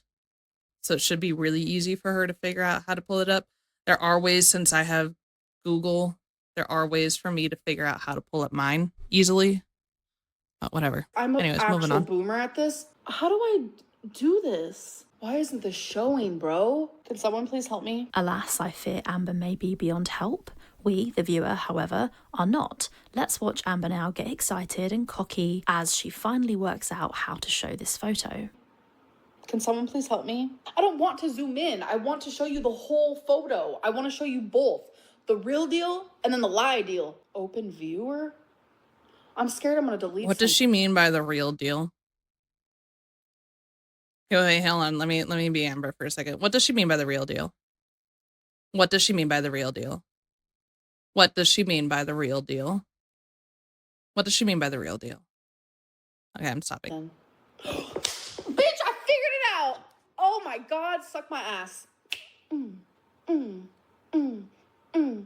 You'll notice that Amber does a little happy dance here when she works out that she can in fact show these photos. Not dissimilar from the happy dance that I imagine Milky Chai did when she clocked this lie. Once again, all credit to Milky Chai for clocking this initially. This is the live stream and the timestamp at which Milky made this fantastic realization, and oh my God, props to you, Milky, you must have the eyesight of a hawk. Let's watch Amber lay this lie out for us now. I want it to be nice and clear in everyone's mind, so And we're just gonna watch this one all the way through because there's no point in me talking over it. I'm basically it's just Milky Chai stuff. when we pick it apart and prove that it's bullshit, it's extra satisfying. I've never been more excited in my life. She's so fucking annoying. Sorry, dude. I just got way too excited. So I'm going to show you the first photo that she sent me. This is her arm. Okay? Keep in mind she's wearing a maroon shirt. And then look at what she sends me a couple days later. Because she forgot that she took that photo and sent it to me.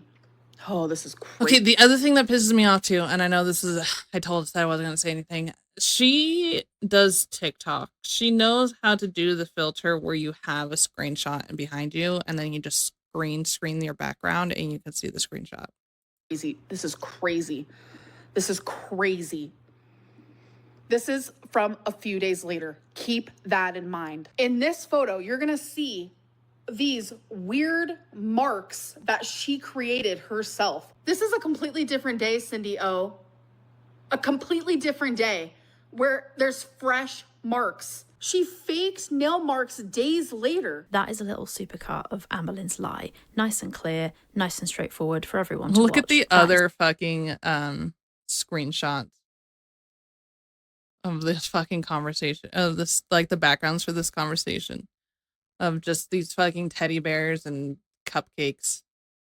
And the brown one that we saw earlier, it was just another teddy bear and like Nutella on toast or whatever. Amber said happened. There's also this clip which I always think is worth watching. Emily literally that made me faked want jam nail marks in a now. different shirt on a different day, took the picture as if it was the same fucking day. So this is absolutely untrue. I'm going to hand back to main narrating Rachel in a second, who's going to show you the new proof that we've got from Emily. But before I do that, I just want to highlight one more thing. If you look at the screen right now, you can see that as Amber is telling this story and showing this alleged second photo, which she claims was sent days later, look where her finger is. Funny, her finger is covering the date and timestamp.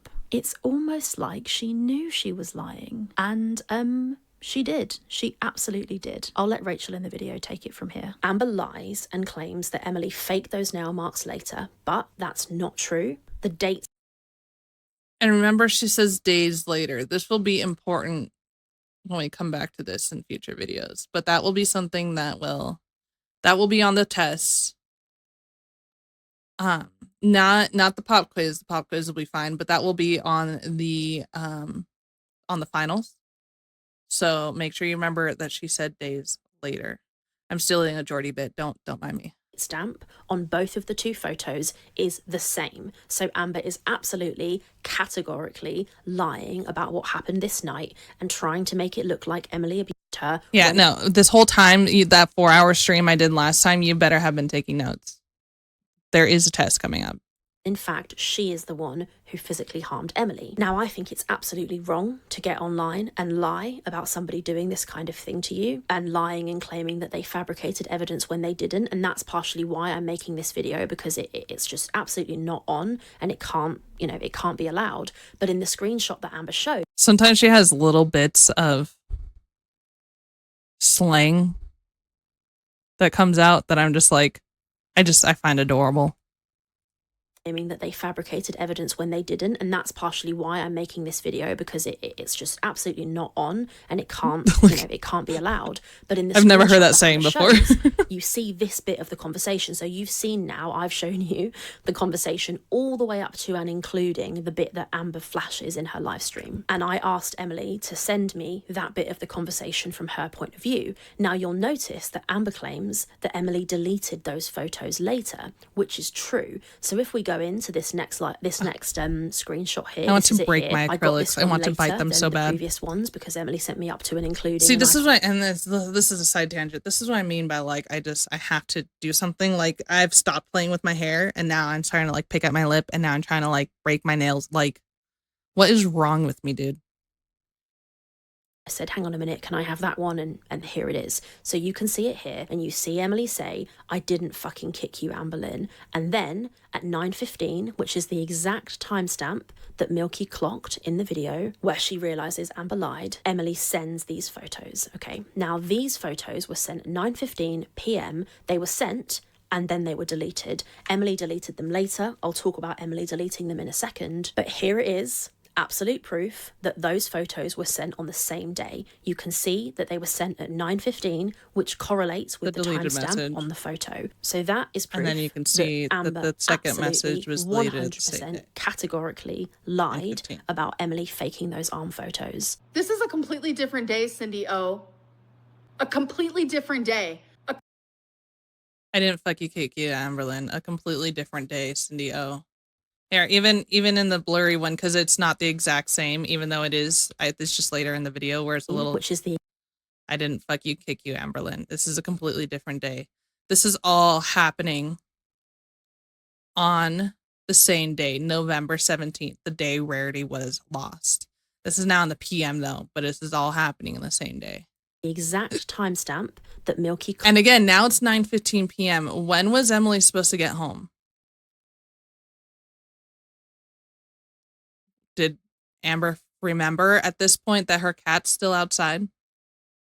Blocked in the video where she realizes Amber lied, Emily sends these photos. Okay, now these photos were sent at 9:15 p.m. They were sent and then they were deleted. Emily deleted them later. I'll talk about Emily deleting them in a second. But here it is. Absolute proof that those photos were sent on the same day. You can see that they were sent at 9:15, which correlates with the timestamp on the photo. So that is proof that Amber absolutely 100% categorically lied. I just realized that because she took screenshots the day of, right? Emily took screenshots later on, maybe a couple months later.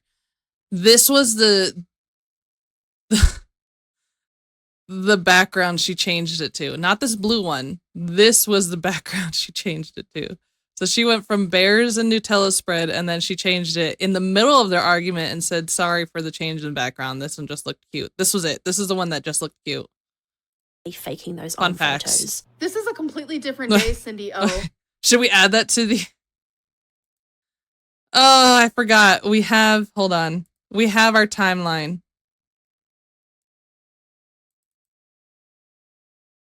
We have our timeline. The messages start again. Fuck, I forgot about the timeline. Okay, so where are we at right now? It's 1:45.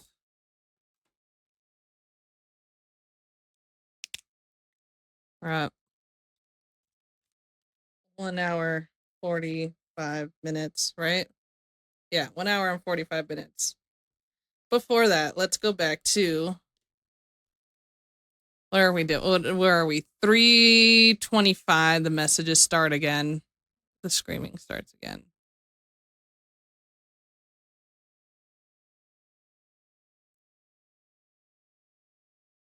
Lar got quit kicked, question mark. Where were we? Yeah, we're over here.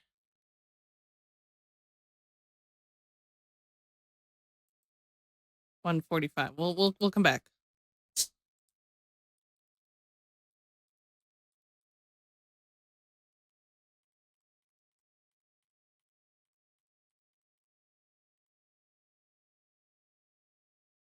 Calling my mom alters everything. She threatens to call her mom again at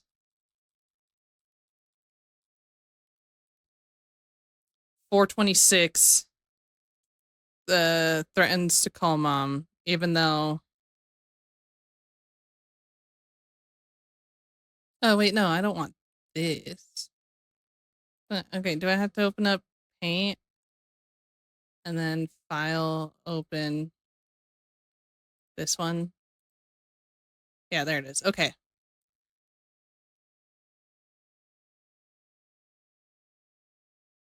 There, 4:30?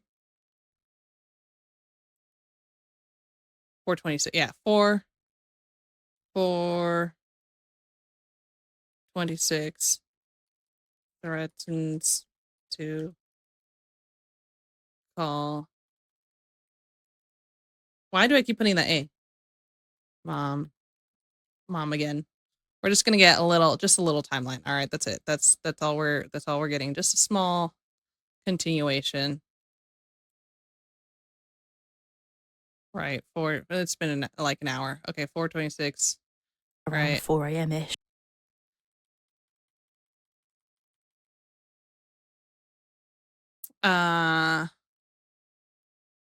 Okay, talking about watching Jordy.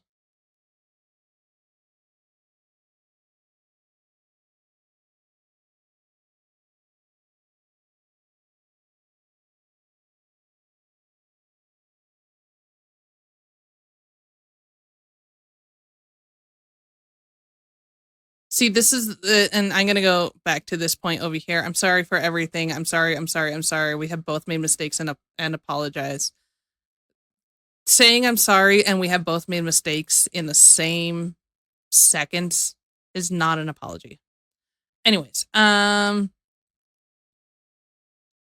6:09. So this moved pretty fast here because again, Emily's probably working. I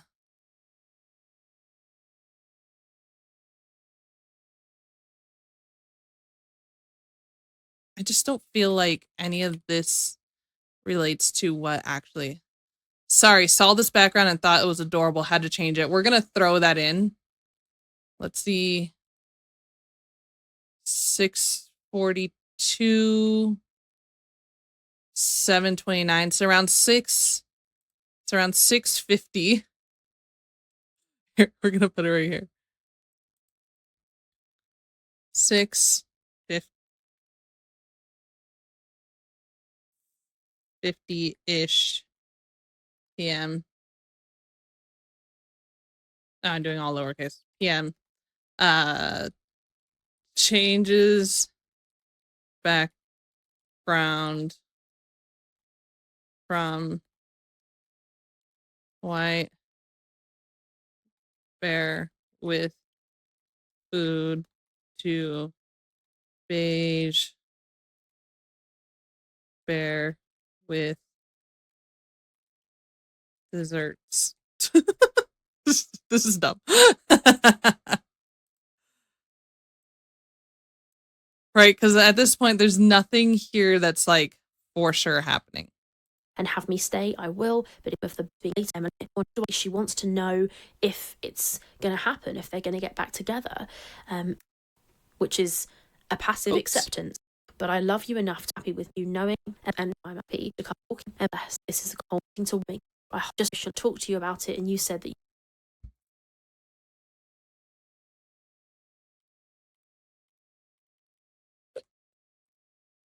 Okay, yeah, here.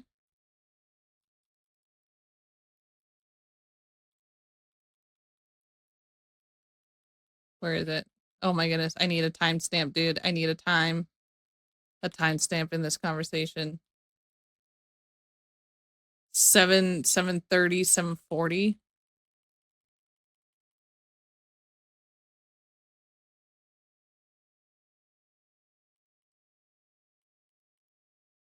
I'm trying to see what the next one after this says. Oh my god. Okay, yeah, 7:40. We're gonna add haven't told a soul lie. 7:40 p.m. ish. Haven't told a soul about fight.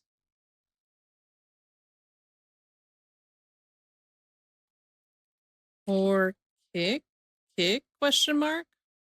Right, we're just keeping track now. A little track of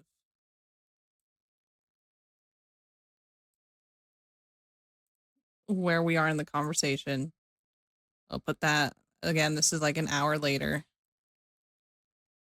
Right, so around here,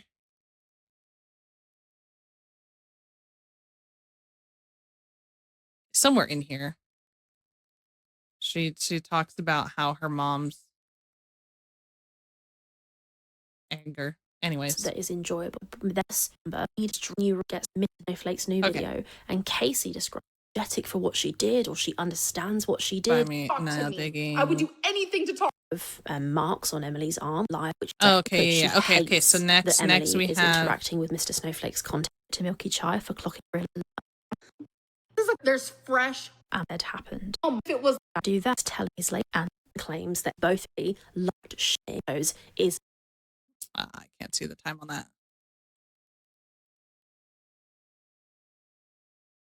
9:41 p.m. is taking screenshots. Because we know this happened. That's what these screenshots are for. 9:41 p.m. 9:40 p.m. Taking the screen shots to lie to mom. I don't need to capitalize every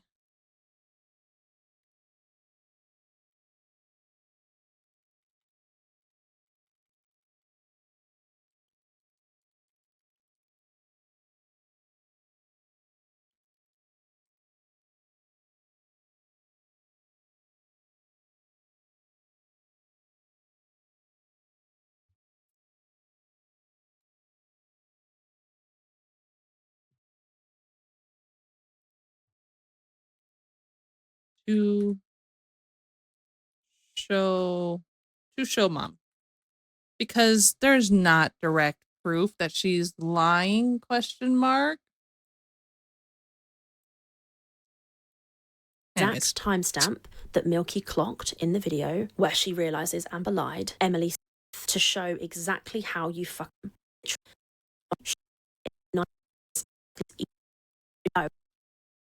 Okay, I think we're all 147, 146.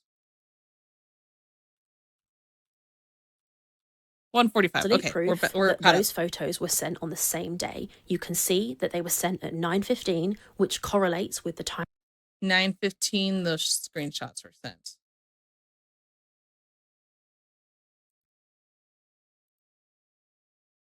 $9:15.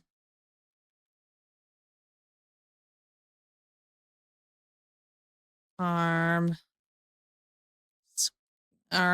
photos. Arm photos taken. Arm photos sent.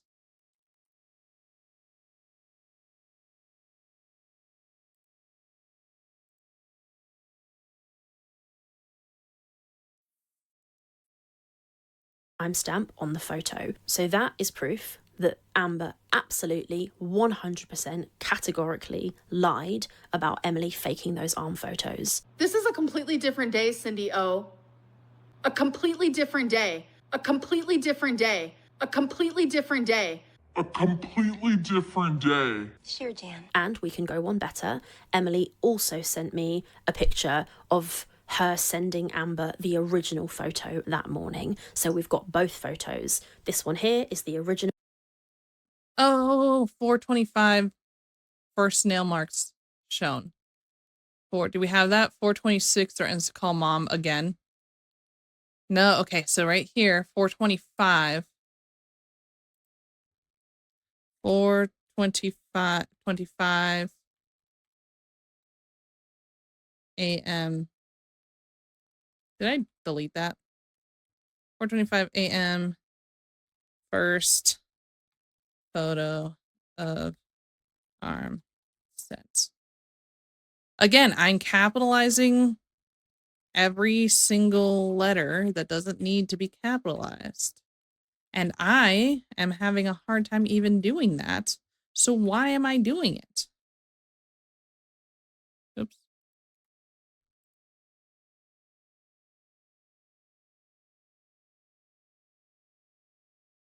So 4:25, right? From the screenshots, 4:25, the first photo of the arm is sent at 9:15, second photo. We're going to change. We're going to select this. We're going to change this. 9:15.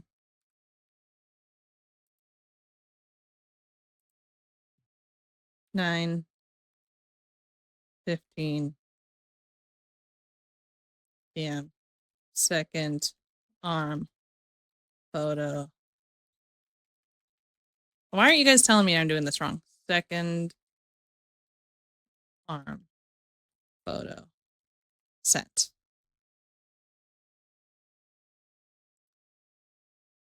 $4:25 a.m. first photo sent. Arm sent. 9:15 second arm photo sent. That Emily took in her camera roll and then sent to Amber, as in she took the picture. Things that we pressed have share, definitive and it went proof via of what text. happened. So that's this one here. You can see the timestamp, and then here's the screenshot of Emily sending the second images, which were then deleted. You can compare Emily's screenshot and Amber's screenshot, and you can see that it's the arm photos that were deleted, sent on the same day. I've never been more excited in my life. The only reason Amber would lie about that is self-preservation. The only reason she would need to self-preserve is because she did, in fact, physically harm. Because no, the things that she said before, and I wish I had a clip of it, but I don't know how to do that because I don't do that. Is I only ever lie to protect other people. Why is she lying here? Who is she protecting by saying that she did it? These are completely different days. And no, again, remember I said this was going to be on the test. She said a couple days, she sent another photo a couple days later, or on a couple, she said a couple days later. And then she says this is a completely different day, right? So she says both of those phrases, a completely different day, and days later in the same shirt. She was wearing the same shirt when she said both those quotes. Which correlates perfectly with every single message that Emily has sent throughout this entire conversation. Now, look at this. Now, this is really important, okay? Emily sends these photos, and then Amber says, I'm on the phone to my mum, and she wants me to go back to Oklahoma. And Emily says, okay, then go back to Oklahoma.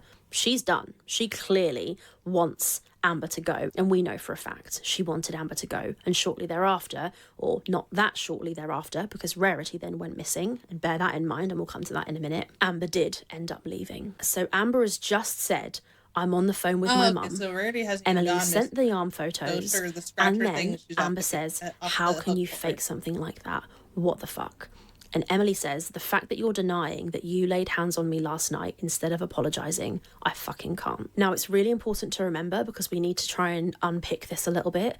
No, she's only saying, how can you fake something like that? What the fuck? Because she is now collecting these, right? 9:15, she is now collecting these to lie about it to 9:40 to take screenshots to show her mom. This conversation is happening. Emily sent the arm photos. Amber is directly gaslighting her and saying to her that she faked it when she absolutely didn't, and we know she didn't. And the reason we know she didn't is because Amber claimed that she faked them and sent them days later, which we know is a lie, because we can see the timestamp. It's not possible that they were sent days later, because here they are being sent on the same day. So we know, I'm sorry, I'm being so pedantic, but we know Amber is 12-hour shifts. Are we sure she's working 12-hour shifts, or is she working longer ones? She worked 24-hour shifts, because if she worked 12-hour shifts, she would have been off work by now. And maybe that's why she's messaging back, because she is off work, but she's avoiding going home. So that might be an issue, is that she's actually just chilling in her car. Fucking, I don't know, grabbed some fast food and sat in her car and decided to watch the Mr. Snowflake video, because she can't do that around Amber. Is lying about this, okay? It's really important. Or so during this she portion of the working a longer conversation, shift than Amber we is thought? on the phone to her mum, okay? And I think that's really important. So now we're going to go to the purple screenshots. They pick up basically straight after. So it goes 1 through 54, black, and then it goes 1 through 27, which we're getting into now, purple. So Emily says, "You can see the fucking early bruising, which is even darker today." And Amber says, "You're ignoring what I'm saying." Emily says, "Like little fingerprints." Amber writes, "What are those nail marks?" Emily says, "I'm showing how you fucking grabbed me." Amber goes, So somebody pointed out that the reason that Amber said the real deal and the fake deal is because when she says, "I'm showing you how you fucking grabbed me," maybe those second nail marks aren't the nail marks that Amber made, but instead she was showing her, like, you can make nail marks with very little nails, because it's possible. And like, this is the long-winded thought, but and maybe not the simplest solution, right? The simplest solution is usually the correct one, but maybe it's possible that she said um, in a different app, because as you've seen, Amber has already told her to check Snap, right? So they don't only talk over Instagram. Maybe she eventually did answer whatever calls, and she'd be like, "Look, let me show you that you can make nail marks in my skin without any nails. I don't have any nails. See, look, I can make," right? Like, so the second photo might be a, yeah, you, just because your nails are show, maybe they're like a fake one, right? That's not the line of thinking everyone's taken. Some people are thinking that she's just state like this is their only conversation, but it's possible that they have other conversations going on different ones. And she was like, "You can see the early bruising, which is even darker today. What are those nail marks? I'm showing you how you fucking grabbed me." So she might have been like, "I'm showing you that how you grabbed me, you can still make it right." But that would be really complicated to be having the same argument on two different applications. "No, you fake nail marks and There's just that. got There's caught." that theory. Emily I've seen says, that "I theory go literally around, sent you the so I thought photo I'd last relay night," it. which is true. Receipts here. Here is the To show the photos here, which again, the only mark I see is that one. It's possible that that it's just she's trying to show her, and like the photo is just not good. I don't know if maybe that's one. I see like a little indent in her skin there, but I don't know. the picture that was texted to Amber, the night before at 4. Well, technically it was the same day, but the previous, that earlier that morning, Emily sent the original photos. So It's Amber possible that's not even like the this part. It's just the one where you were where she had her thumbnail stuck in. That's why there's only one mark, because it could be like the opposite, the opposing side. Dr. Chris over on Kick says, "Remember, people thought you were abused because of a bad reaction to a plasma donation. It's easy, and people can recognize signs." Yeah. The plasma reaction was when they stuck the needle in my arm. They didn't fully do a good job. I had done a ton of plasma donations before. They're donations, but I'm getting paid for them. So are they donations? But anyways, and when they stuck the needle in me, I guess maybe it kind of pulled out just a little bit, or maybe it just wasn't inserted properly, because it took forever for the first pump to go and draw the blood enough for there to be something to pump back in. Right. And if you've never done a plasma donation, they put a needle in your arm. And then they draw the blood, and all the blood goes into this machine, and it spins it, and it separates the plasma from the blood cells, and then they put the blood, and then it goes on a return cycle, and it shoots the blood back in. And we think that it was off a little bit, and it was putting blood back under my skin instead of into the vein. So that started hurting real quick. And I put my hand up because I told you to put your hand up. And oh my God, it took forever to get back to me. I remember I had like the thing to pump your arm to get the blood flowing. I was just squeezing onto it as the pain started to get worse and worse. Because at first it felt like a sting, but eventually it gets to the point where your skin starts to like feel like it's getting stretched out. And it went from, ow, this is kind of hurting, but maybe it's fine, to, oh my God, this is excruciating. It happened pretty slowly. So by the time I finally said, this is too much, this is wrong. Like, so, because I had done it a few times by now, I was like, help, help. Like, I had my arm up and the guy across from me started immediately noticing my discomfort. And I remember he was trying to talk to me a little bit and I was like trying to talk back. And then eventually I was like, I'm sorry, I can't focus on what you're saying. And he was just trying to coach me through, like, relax, it's okay, they'll come get you. Like, you know, like he was trying to get me to, I just remember the one thing he said though was just like, it's okay, relax. And I'm like, I am trying, dude. I am trying to relax, but it hurts so bad. I don't think that, of course, like he probably thought, oh, she's a woman, she doesn't have a high pain tolerance, but I think I have a pretty decent pain tolerance, and it was getting to the point where it was unbearable, dude. Has seen them. So Anyways, for her to be here saying, what are those side nail note, marks? side tangent. She's already seen them. They were sent to her hours prior via text. So for Amber to put that, what are those nail marks, with the full stops, the punctuation, in this way, this performative way, she's already seen the nail marks. She's seen the picture. It reads to me, and this is my opinion, that it's an over-dramatization. She's trying to convince somebody of something. Because at this point, she started taking screenshots to show her mom. So this conversation's happening here. Something. And Emily explains herself. The exact same thing she's been saying this whole time. I'm showing you how you fucking grabbed me. Amber says, no, you faked nail marks and just got caught. Emily says, I literally sent you the photo last night, which we've established is true. Amber puts, the nail marks, what are those? Amber knows what they are. She's seen them already. She's the one who made them. Emily says, I showed you the nail marks with the bruises underneath to show exactly how you fucking grabbed me. Amber says, that is not how I grabbed you. My God. Now, we've seen two things. We've seen Amber lie in previous videos, and she goes, my God, when she's really angry, her way is not coming through and she's telling a lie and she's pissed off. And look, very, very interesting. Emily says, again, the same thing she said the entire time, and I'm sorry, I know it's boring, but it's so important. She claims that she's been grabbed, and so Amber says, that is not how I grabbed you.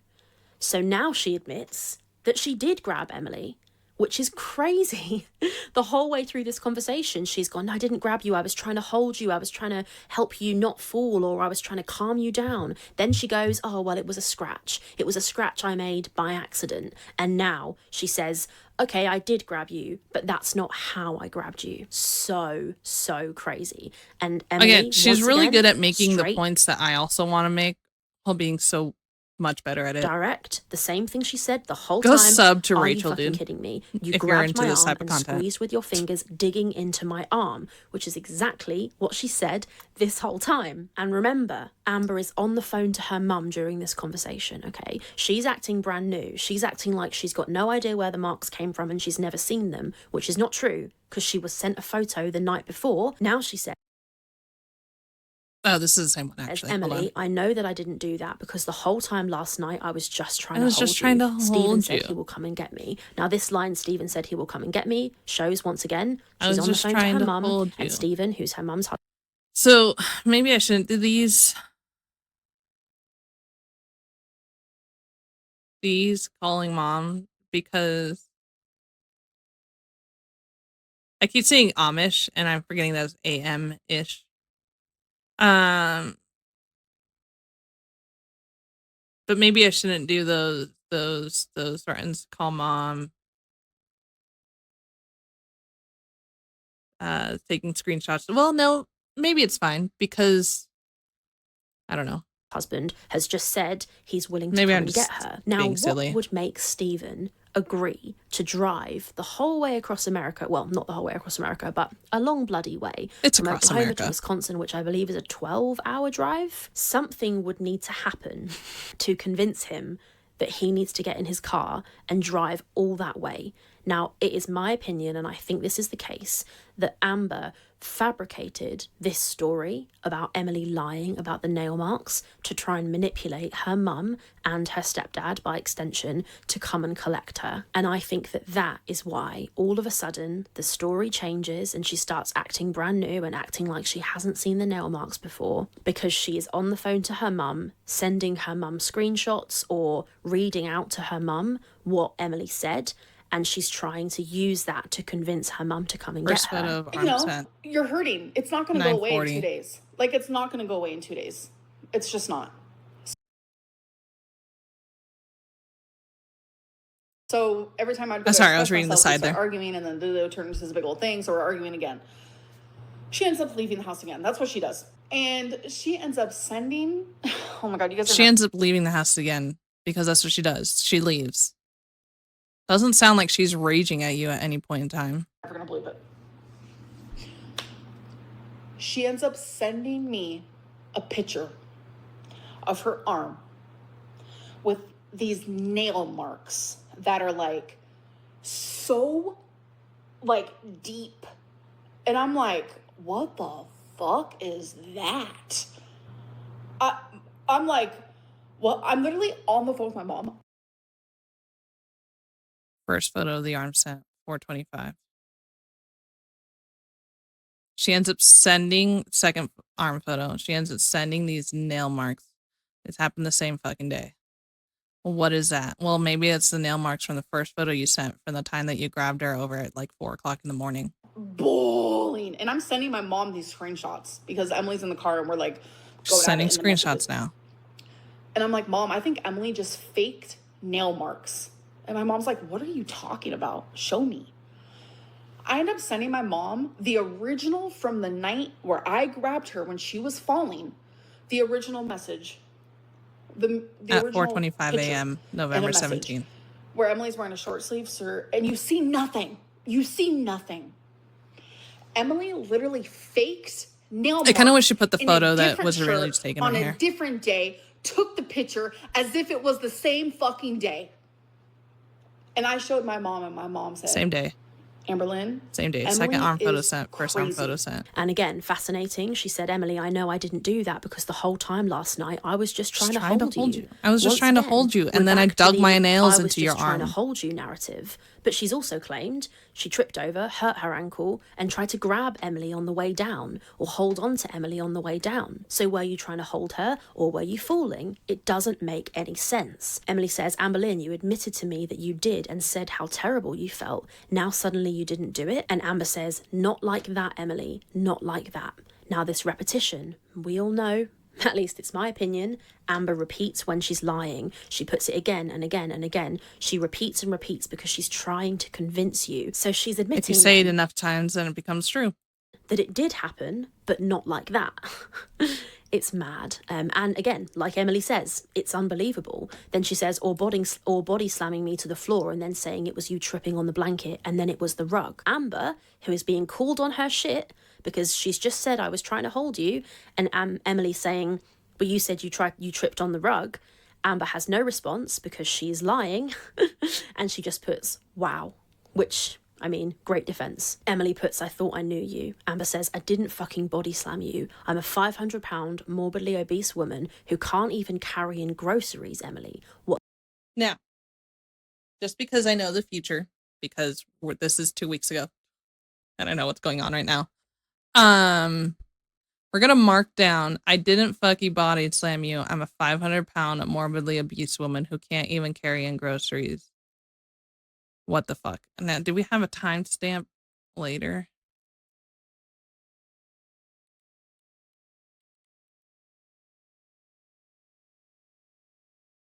No, not later. What about sooner?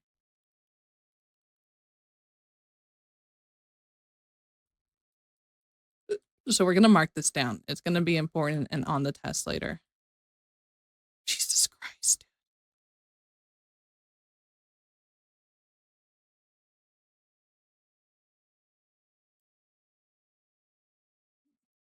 Oh my god, these are not. You know what? It's shortly. I can see the early bruising. What are those nail marks? So they're still talking about the nail marks. So we're gonna assume it's just a couple minutes later. Back to Emily about her being kicked in the hernia. Now suddenly you didn't do it, and Amber says, "Not like that, Emily. Not like that." Okay, yeah. So we're gonna put it down just a little 9:40. We're gonna put at like 10. That's not what I meant to do. 10. This is important later. 10 p.m. ish. Amber claims to not be able, or to Amber claims to struggle with groceries. All right, so we're just gonna put this up here. We're gonna grab this and we're just gonna put it here-ish. Now this repetition, we all know, at least it's my opinion, Amber repeats when she's lying. She puts it again and again.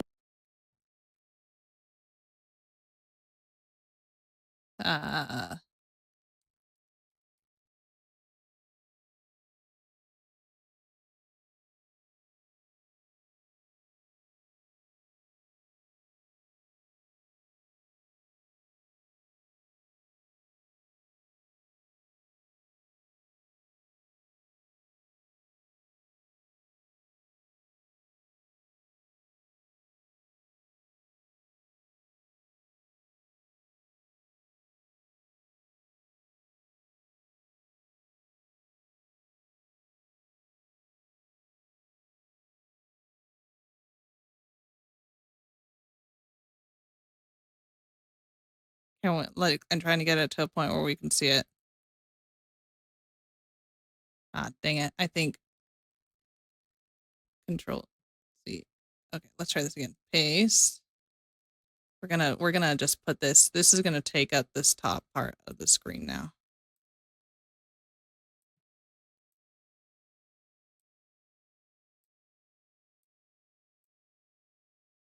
Right, we're just gonna have this here.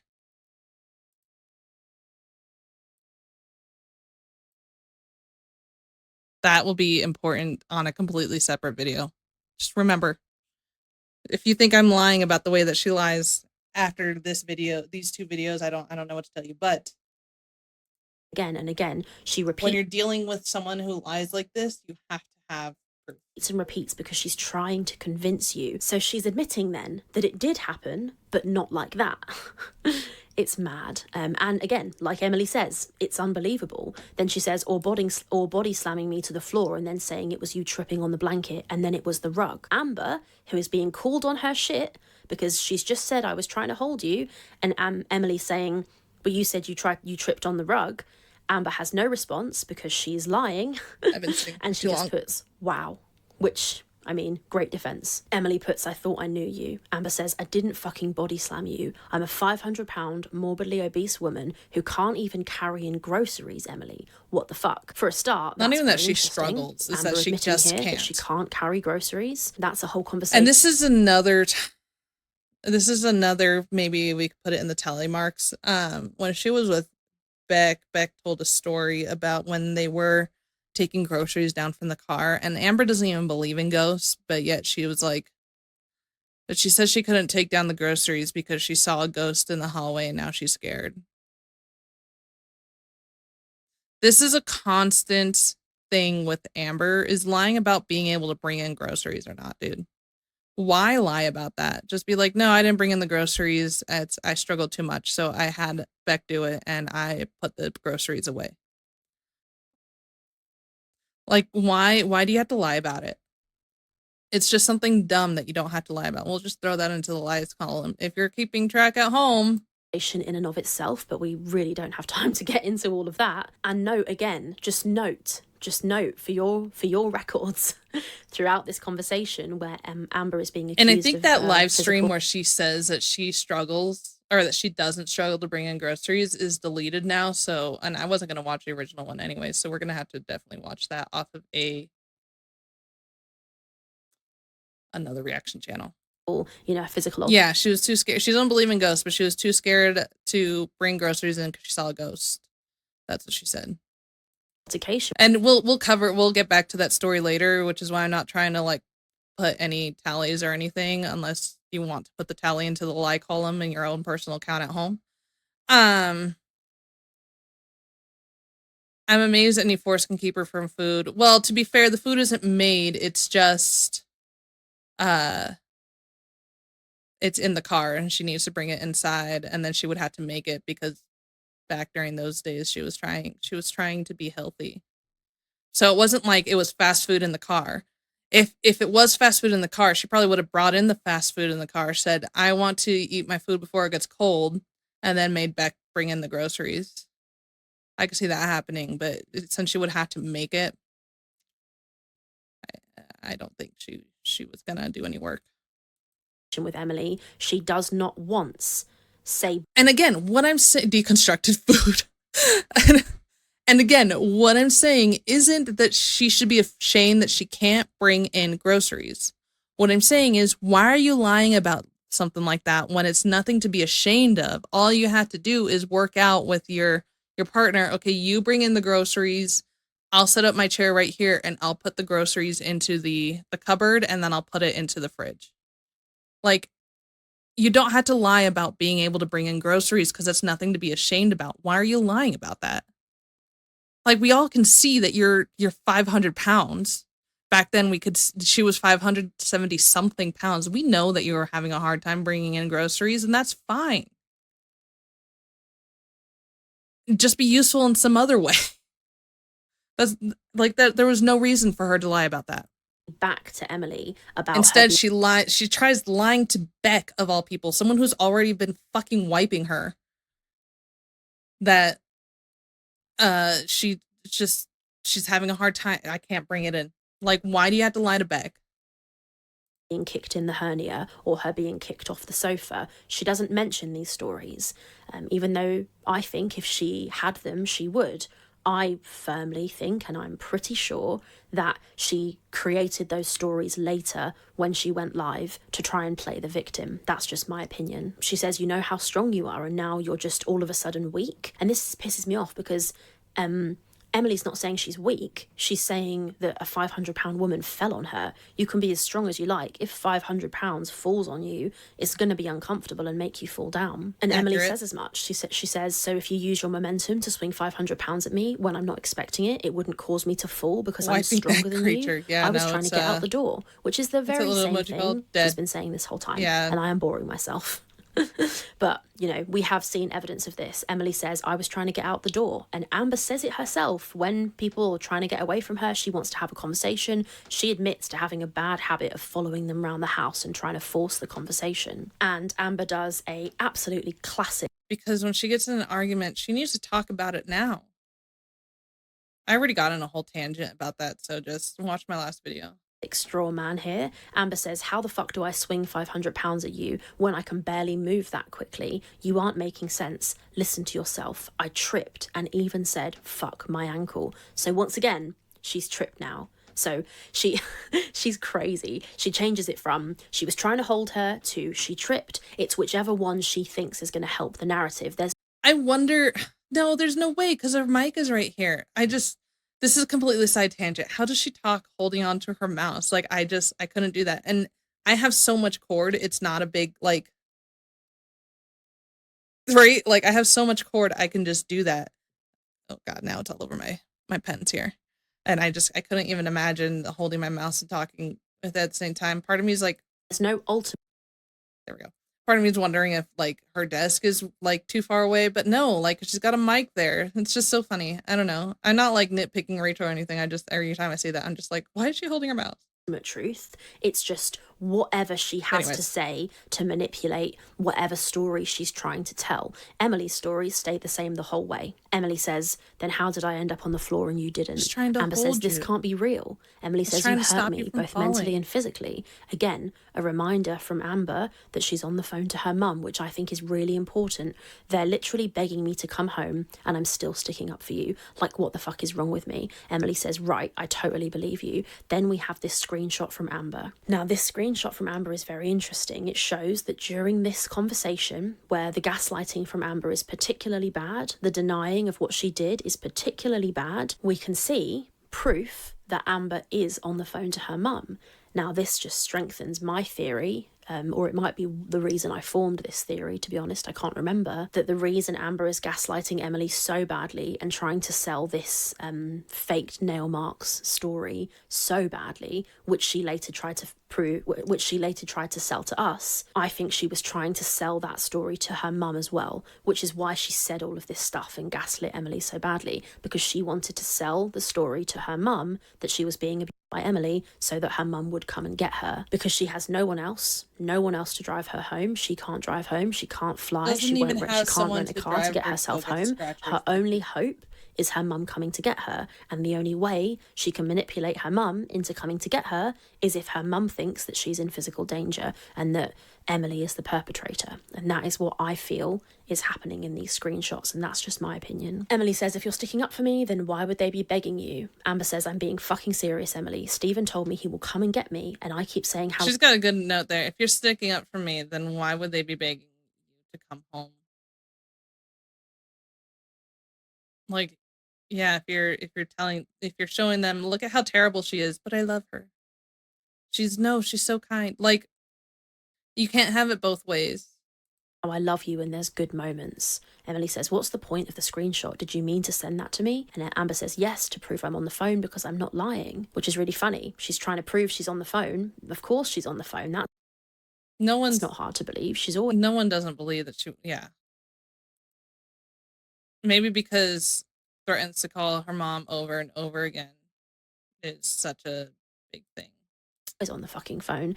Emily says, I believe you're on the phone. I don't believe you're sticking up for me. You said there's— And remember all the lies that she said just in this video alone that we have on the tally marks at home. You better be tallying. Good moments. Did you tell them you got physically how many aggressive lies with me we've last already night? caught And her that's in what led with just this string of text messages. To this.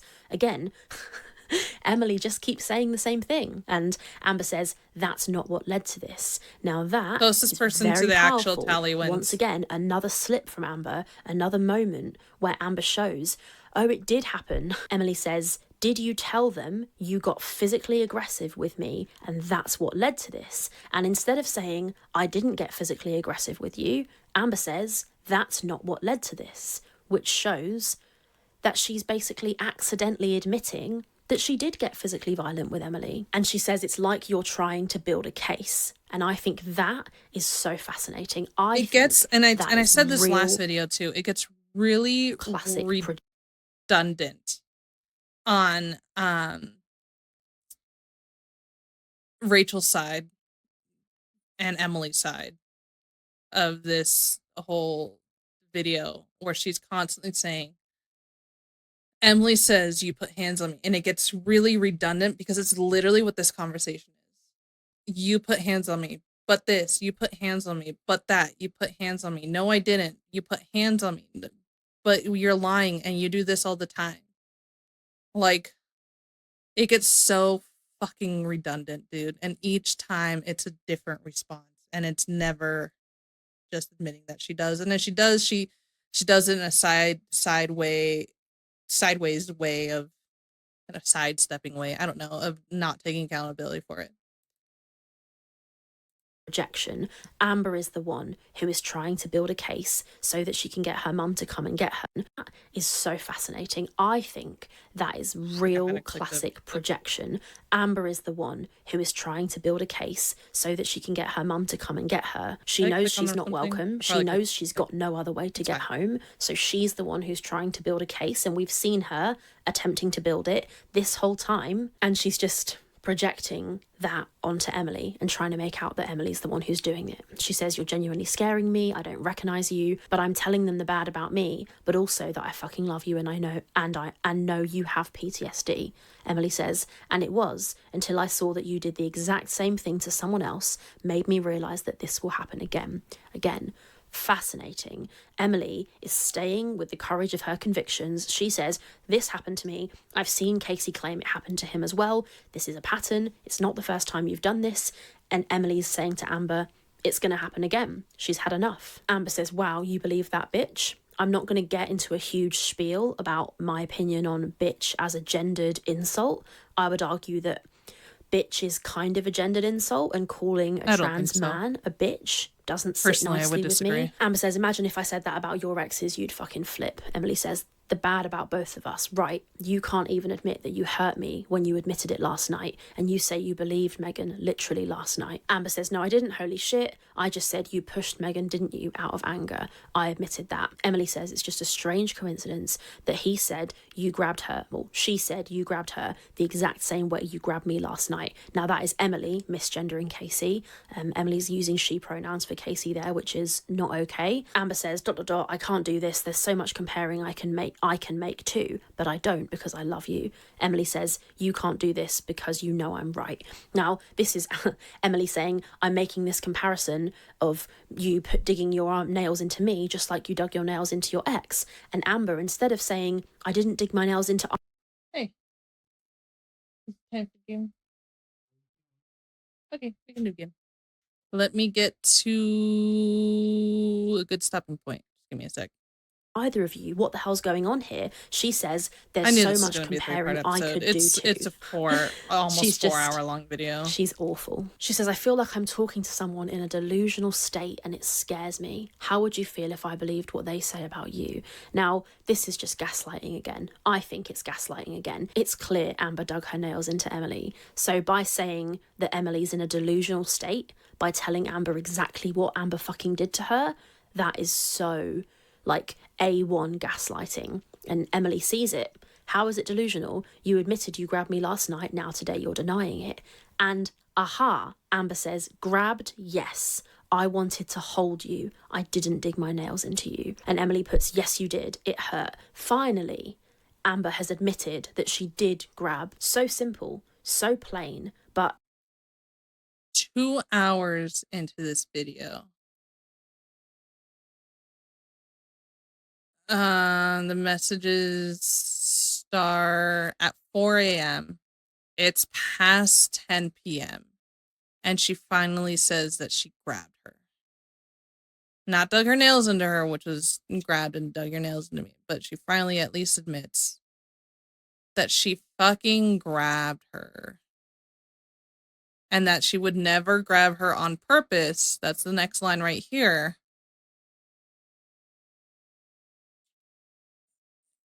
But that doesn't mean that she didn't do it.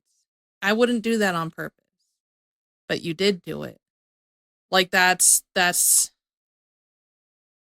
took longer than 12 hours to get her to say that yes, she grabbed her. Not just, but I was trying to hold you. But I didn't want you to fall. Like I grabbed you. It took her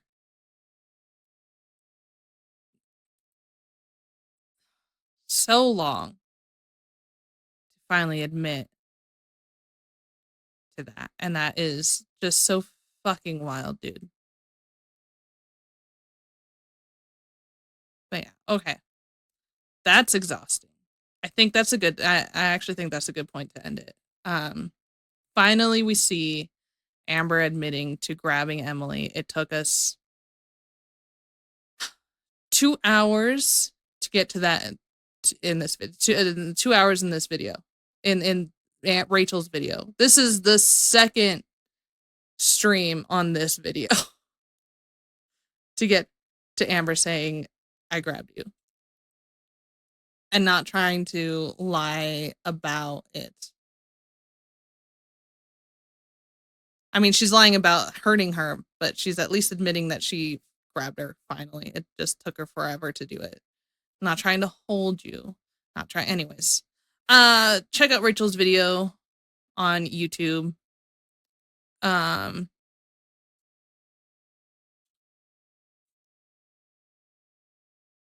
34-year-old woman, by the way. We'll look at the comments later. Please, at the very least, go over to YouTube and give Rachel a like, either on this video or whatever. We'll be back in a little bit, 5-10 minutes maybe, and we will be doing a probably Helldiver stream. Yeah, because we want to play the update. If you want to check out the update, stick around. We'll be back. We're gonna be done with that. We added just one more tally this time around. Most of these tallies are gonna be updated when we go and watch the retro exposés on Amber from some of our exes. Beck, Destiny, I think are the and Casey. All of them did an expose. So we're gonna go take a look at that. We'll add more tallies when we do that. There's still more tallies to come though, because we've still got 36 minutes left on this video, which I think is going to be okay. All right. Thank you everyone for tuning in. I really appreciate it. Please feel free to check me out on all the socials. We will put it right here. All the socials, the girl Kiba. I put it on I'm gonna take off my Instagram. I don't think I want my Instagram on there anymore. I'll see. I'll have to see. Check me out on Twitter. That's where I'll be posting when I'm going to stream from. I'm gonna try to get more in the habit of doing it more often. So please check me out there. Stick around on Twitch, on Kick, on Rumble for the update, for the update stream on Helldivers. And if you don't want to do that, then you have a good night. I'll see you around. And yeah, I think that's gonna be it. Okay, bye.